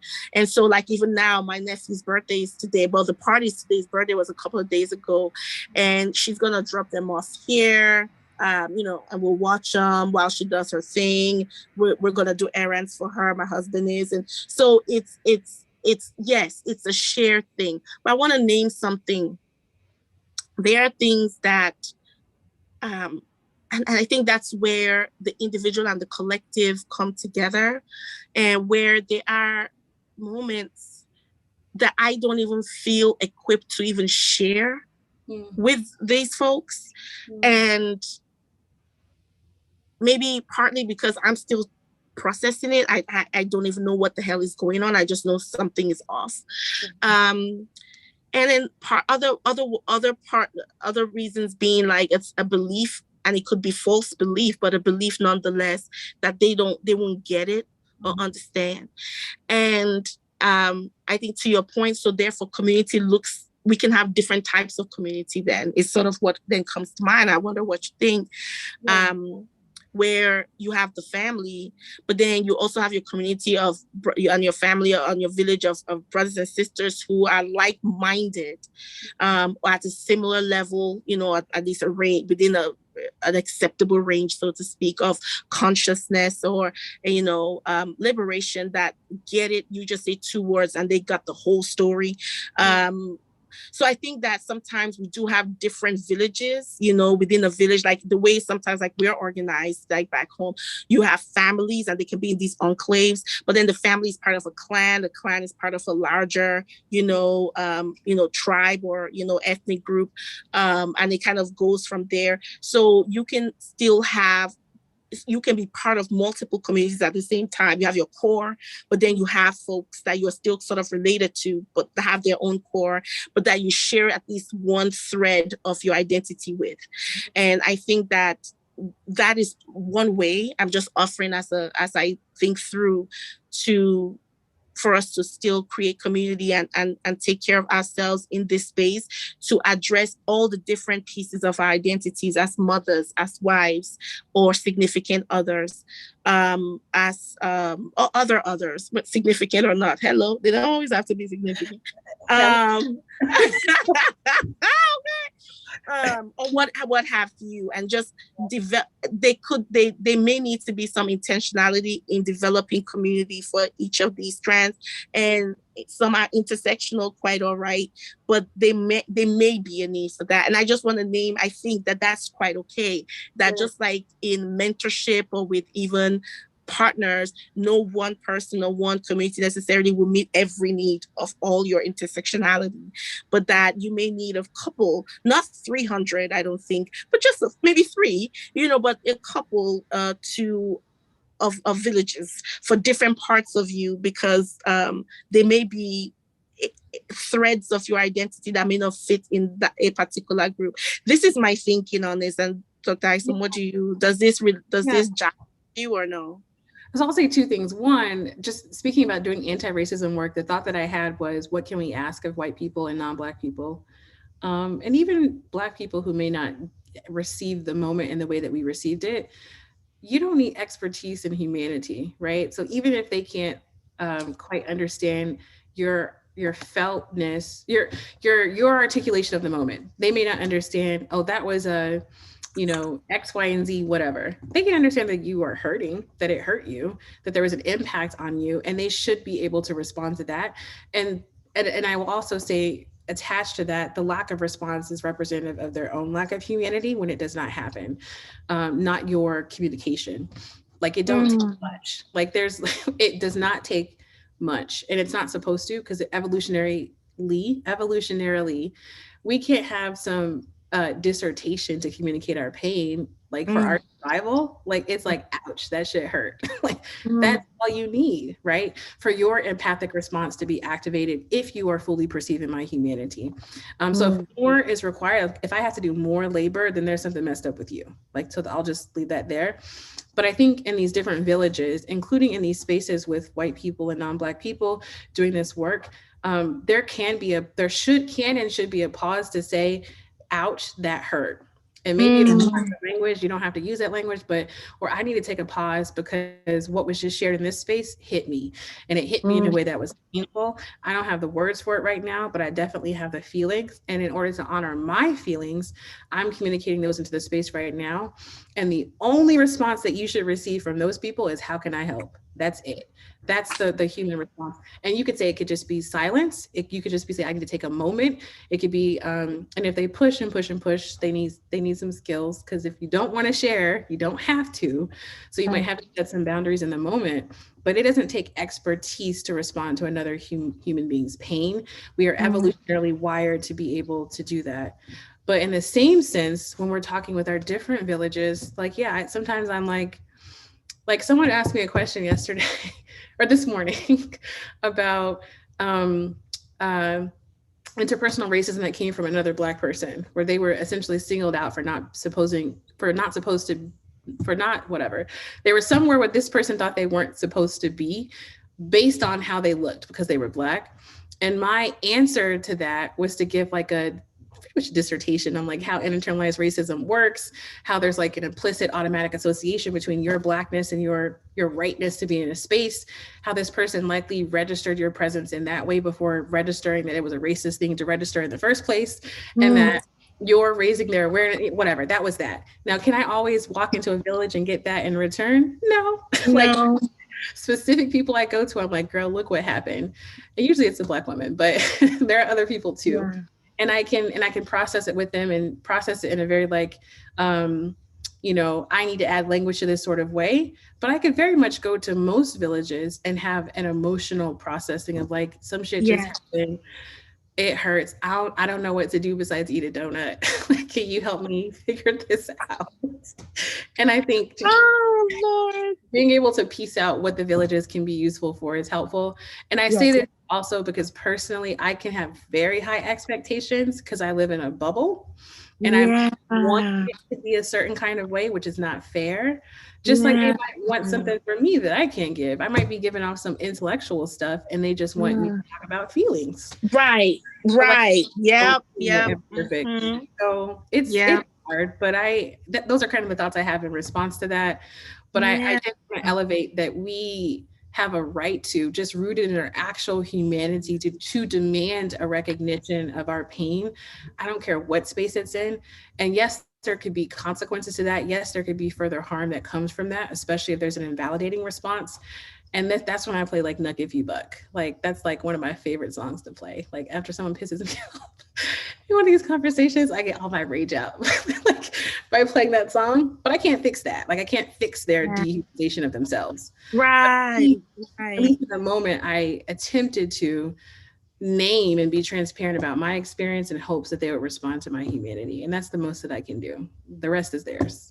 So and yes, and this is where you and I, sis, and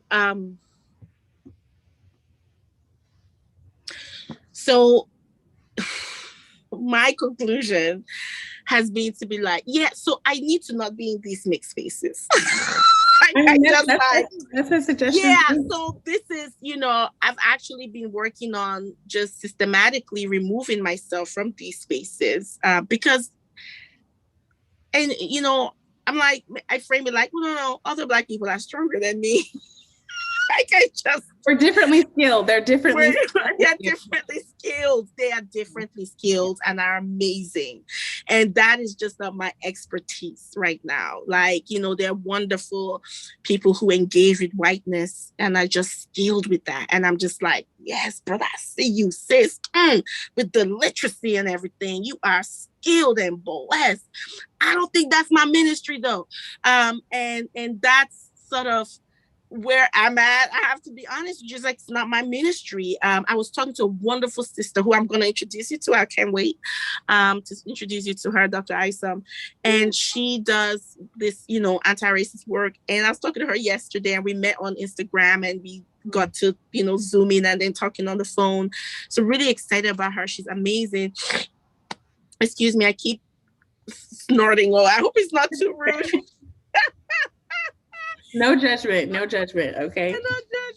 Well, a little bit, but you know. I apologize to the audience. I apologize. I have a cold that I am thankfully finally recovering. It's not COVID, but you know, the girls have gone back to school, so they're bringing back goodies. Goodies.germs.com. So anyway, thankfully I'm recovering from that. But in any event, the sister that I met, yeah, that I talked to yesterday, we talked about, and I told her that I really appreciate, she's one of those skilled sisters in engaging with whiteness. And I told her, I said, sis, my work is, I focus on Black folks, I focus on people of African descent. Well, I mean, we're all from Africa, right? But the more recent people of African descent, the more melanated version of people of African descent. Okay. So, and that's my focus. And I just don't, I just don't engage with, traumatized if I can't avoid it, because these spaces are just, they are rigged with trauma landmines. And I just say, I'm not ready for that yet if I can avoid it. That's a paper that's worth writing. Look, Identifying girl, trauma landmines and then knowing what to do. trauma landmines. And I say, look, if I can, and I was just always blessed. I was born in a Black nation. I moved to Ann Arbor, and survived high school, 2 years of high school, survived University of Michigan. But even University of Michigan, first of all, even now, I just thinking about it, even in college, what did I do? Joined the track team, surrounded by Blackness. Went to college, Black Student Union, African Student Union, Caribbean Student Union, all day, surrounded by Blackness. Went to my pre-med classes, and then went over to African Studies Department. It was then known as CAS, Center of African and Afro-American Studies, which is where I got my major in, surrounded by Blackness. Like, where did I go for medical school? Detroit, Chocolate City number 2, 3. I don't remember what number we are, but Chocolate version, Hershey Bar City. And we were there. That's where I work. Where do I work? Detroit. Okay. So, I've always been able to somehow consciously and subconsciously curate a space of Blackness, even socially. All the Black folk, the whole diaspora, is my contact list. And in a way, that is how I curate safety for myself. That is how I curate affirmation for myself and my children. That's how, we have to see myself, reflected in everything, engineering, art, literature, what have you, whatever aspect of life, seeing myself and all that is excellent, not having to second guess my humanity in the presence of, I wonder if white folks understand what they bring to spaces when they just show up. I don't care about your intents. I don't care about your intents, but just what you just automatically represent and the ways in which, you perform whiteness to the utter, just like, again, dehumanization of others. I don't know. It is harmful. And I really recognize that is not my ministry. And because of my job, because we're physicians and we're in this space where Charlie is automatically white male, what have you, we are constantly, there's a lot of sort of subconscious, just like we find ourselves in these spaces and we figure out ways to survive and navigate. But, after a while, the sister gets tired of even doing that. And that's kind of how I am. And 2020 was sort of that's it. After, with the pandemic and everything that went down with that, and that is still going down with that. And then you added, Breonna Taylor, Ahmaud Arbery, George Floyd, and there were a few others around the same time. I was just like, yeah, there's nothing I can do. There's nothing. These people are like, forget about it. Like, that's the demoralization. That's the demoralization, which is also very normal. Which is very, and I was just like, this it. So I'm gonna just focus on healing and recovery and building for us, because it's hopeless. It's 2021. And folks are still out here lynching people. No, forget about it. So I just like cut any ties, and been cutting ever since, frankly speaking.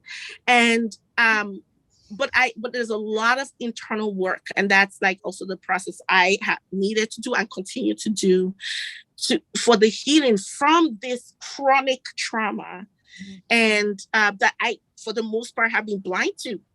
Speaking of that, because I mean, first of all, there's so many things to do, and I think this is also, a part of my coping is to always have things to do. Like, ain't nobody got time to be like resting in their racial trauma when I have a to-do list. Okay.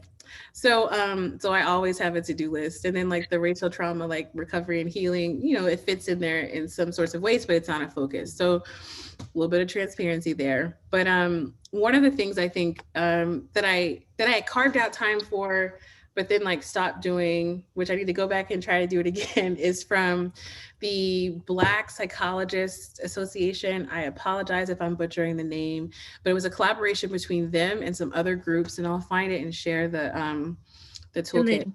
It was an emotional emancipation circle. Have you heard of that before? No, I have not, but I am loving it. Look, and this is me. I'm like, it was late. This was all Black psychiatrists. It was very lovely, special opportunity, but I was so busy and so tired, and it was at a time that didn't work out for me. Clearly, I have a list of excuses. So I started it and did not continue. But I was like, this, you know, one of the best things from this, and I just shared my screen to show it to you all. One of the best moments in it is every single time we would end this sentence. The sentence started off with, "Today I defy the lie by," and guess what the lies were? The lies of white supremacy. Like, today I defy the lie by.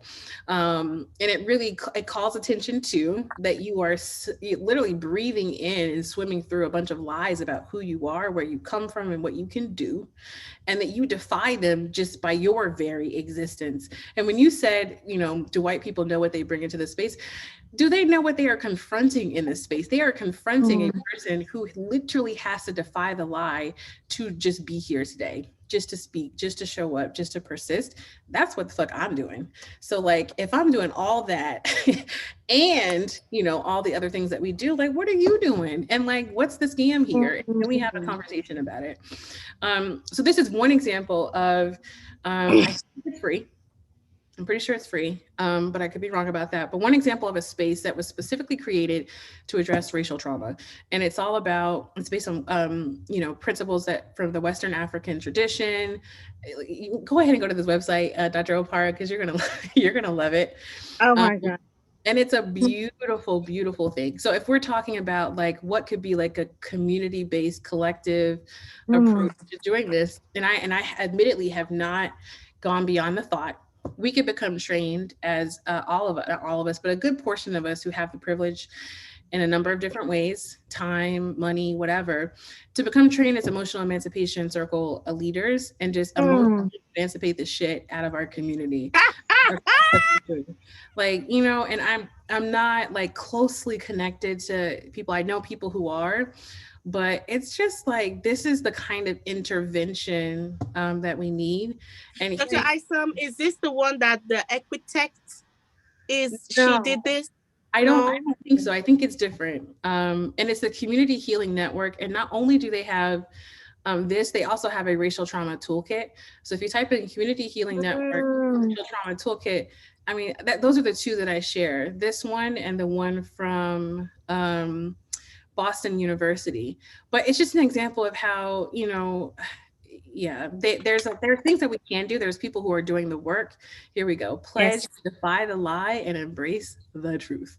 Like that should be at the start of every meeting, not just for us, but for these people who are literally sometimes absorbing the lies and like and filtering their experience of us through the lies. Like they're not fully seeing us in the space because that's how racism works.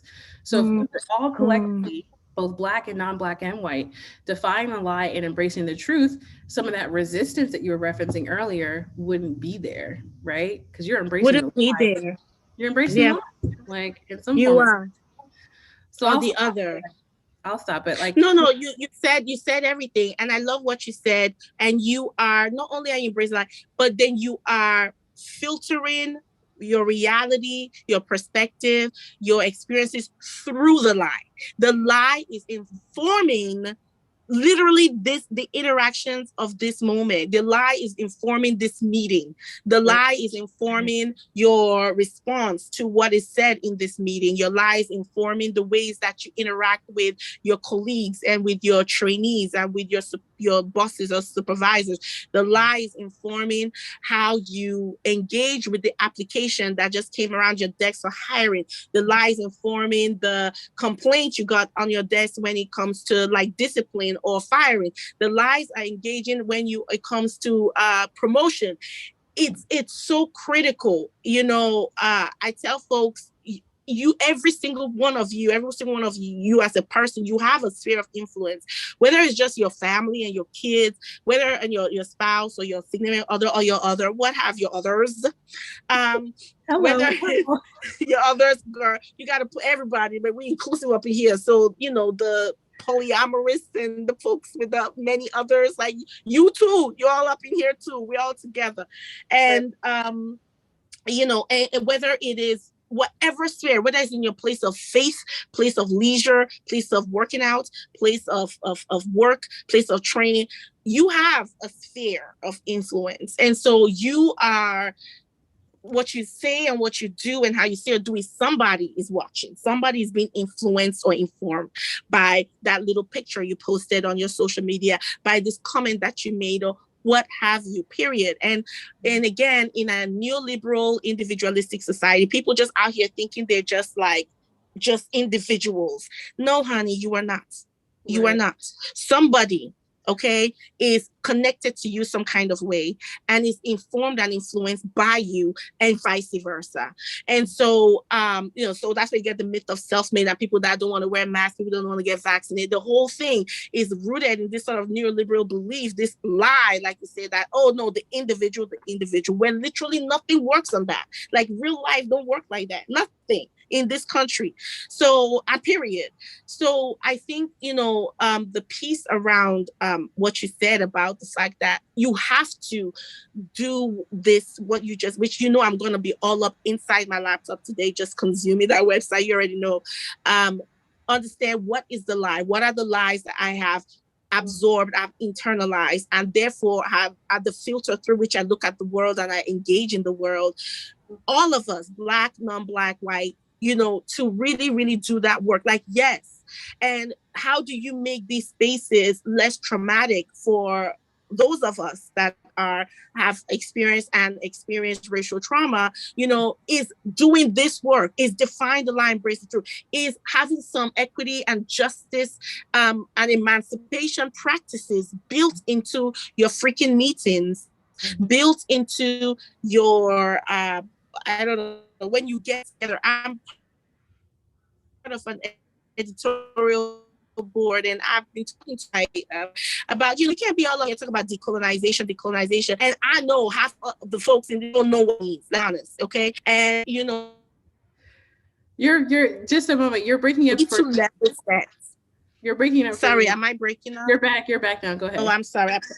Am I back? Yeah, I'm sorry about that. What I was saying is that I'm in, various spaces referencing the editorial board. Oh, am I breaking up again?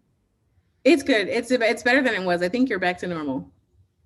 Okay, good. Okay, just let me know if not. Okay. And I was saying that, all the spaces that we're part of, okay, we're all part of, like, whether at work or whether it's some organization or association or what have you, there needs to be intentionality. You got to name these things. You're a mixed company. You're talking about, race or racism or not. And that's the thing.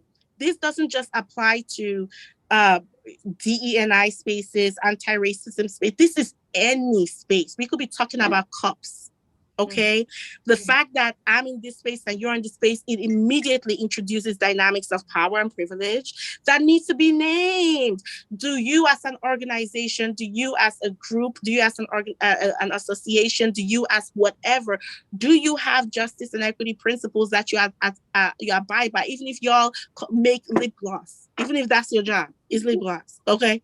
Even if y'all put water, bottled water or whatever, like, what are your justice, equity, and inclusion, and justice, equity, and belonging, I hate that word, inclusion, principles, that are at play, right? And how do you govern your meetings? What are the principles you apply to complaints and discipline and hiring and firing and promotions and all these things?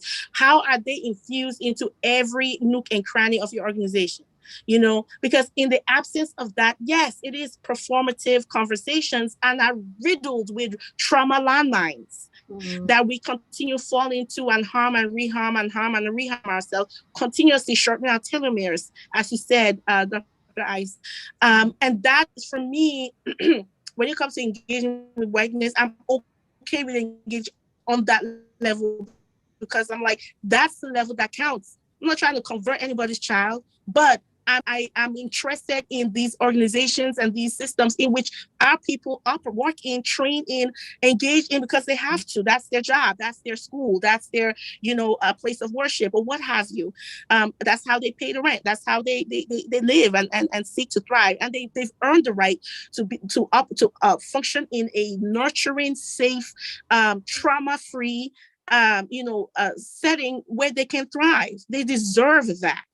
And so I need you in your positions of power and privilege and whatever you might be, from the security guard to the CEO to the CEO, CMO, CSO, CGO, and CXO, and the CIA, all of you to be on to be in order, and to not again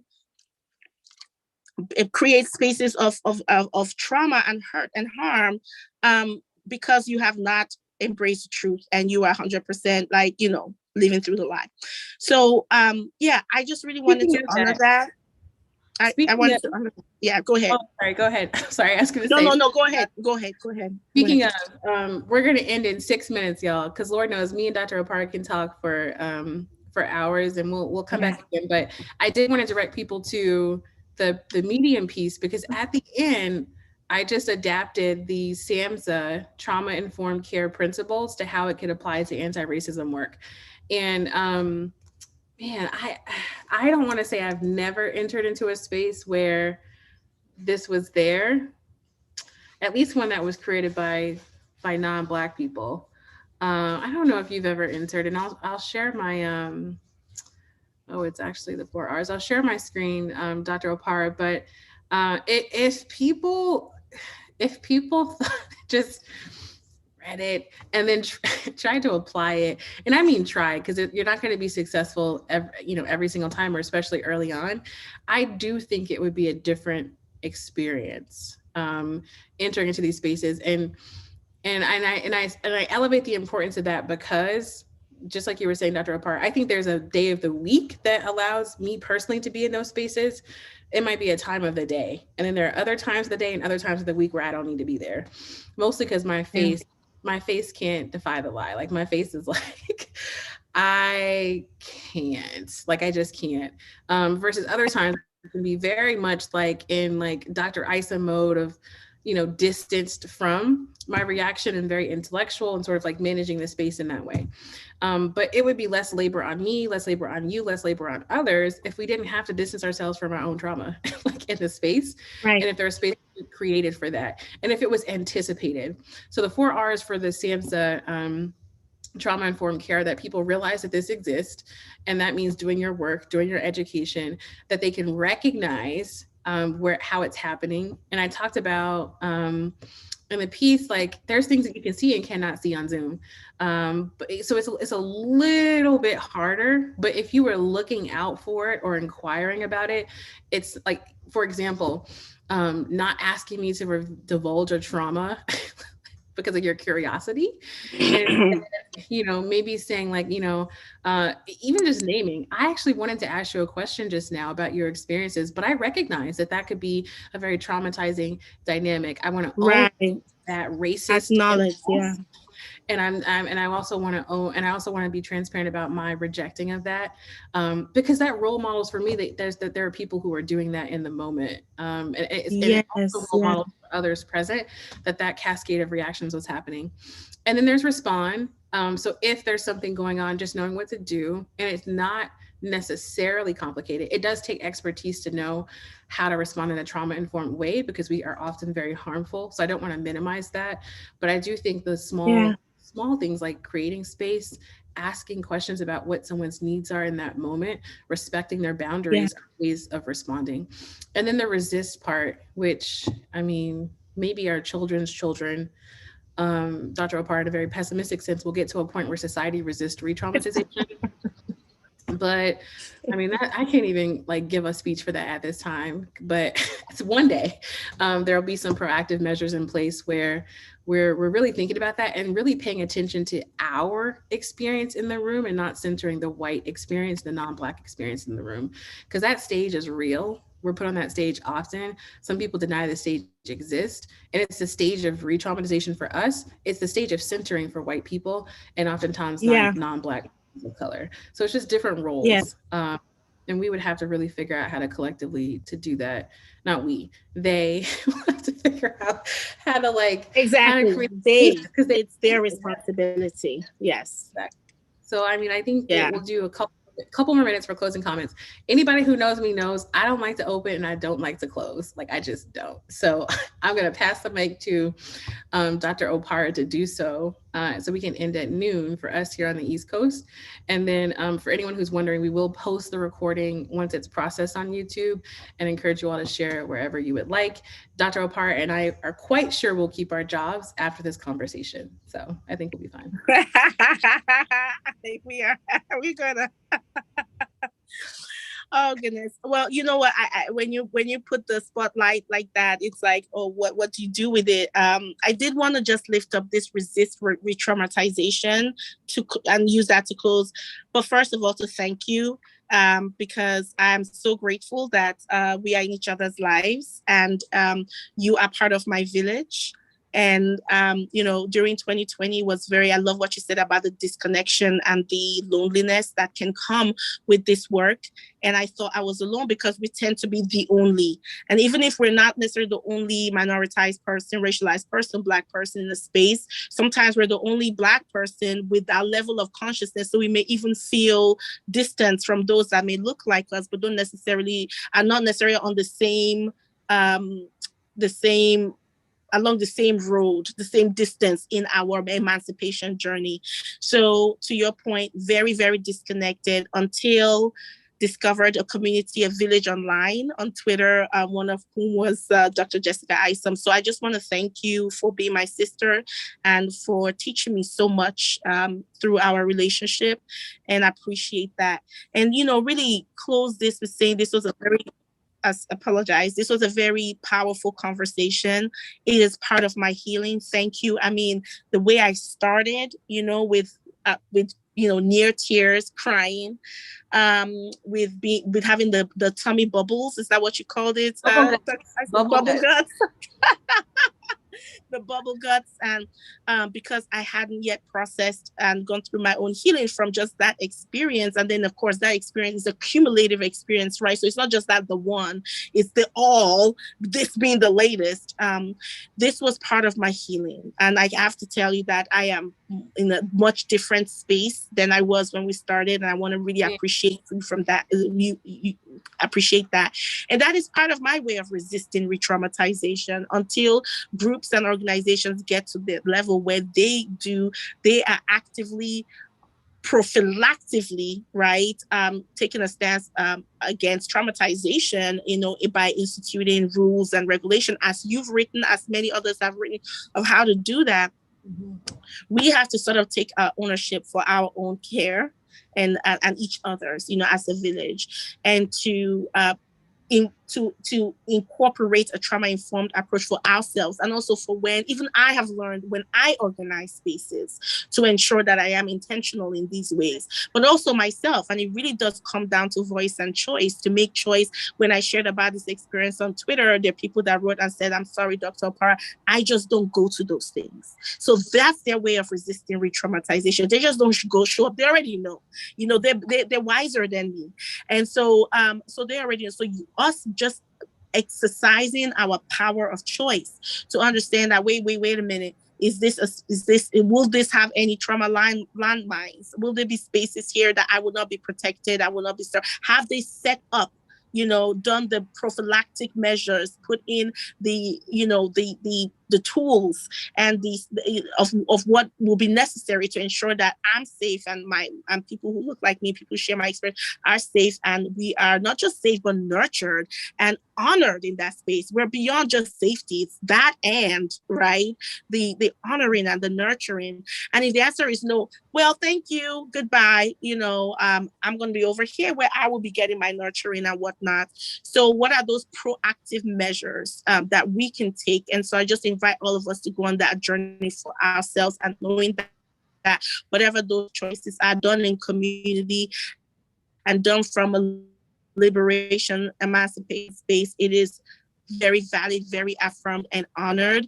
And please lean into that village, lean into those villages and take care of yourself with compassion. I think when we have self-compassion, we can extend that to others. So out of respect for time, I'll end here. Again, thank all the audience members, everyone that has been throwing in comments, sending their love. I see people have been tweeting. I just want to honor you for that. And I pray that this conversation carries on beyond this moment. Let's keep the conversation going, because many of this, we don't even have the literacy to articulate them. And that's another tool that we learned today about getting that racial literacy. So enjoy your Sunday. Stay beautiful and honor and just wonderful and great. Make sure you're taking care of yourself. Have that compassion, make that intentional exercise. And I can't wait to see you again soon, my wonderful people. And definitely for you, my dearly beloved sister, Dr. Jessica Isom. Thank you, Dr. Opara. We'll be chatting, and podcast on the to-do list. I mean, we'll have to figure that out. Thank you for the suggestion. But bye, y'all. Have a good Sunday. Take care.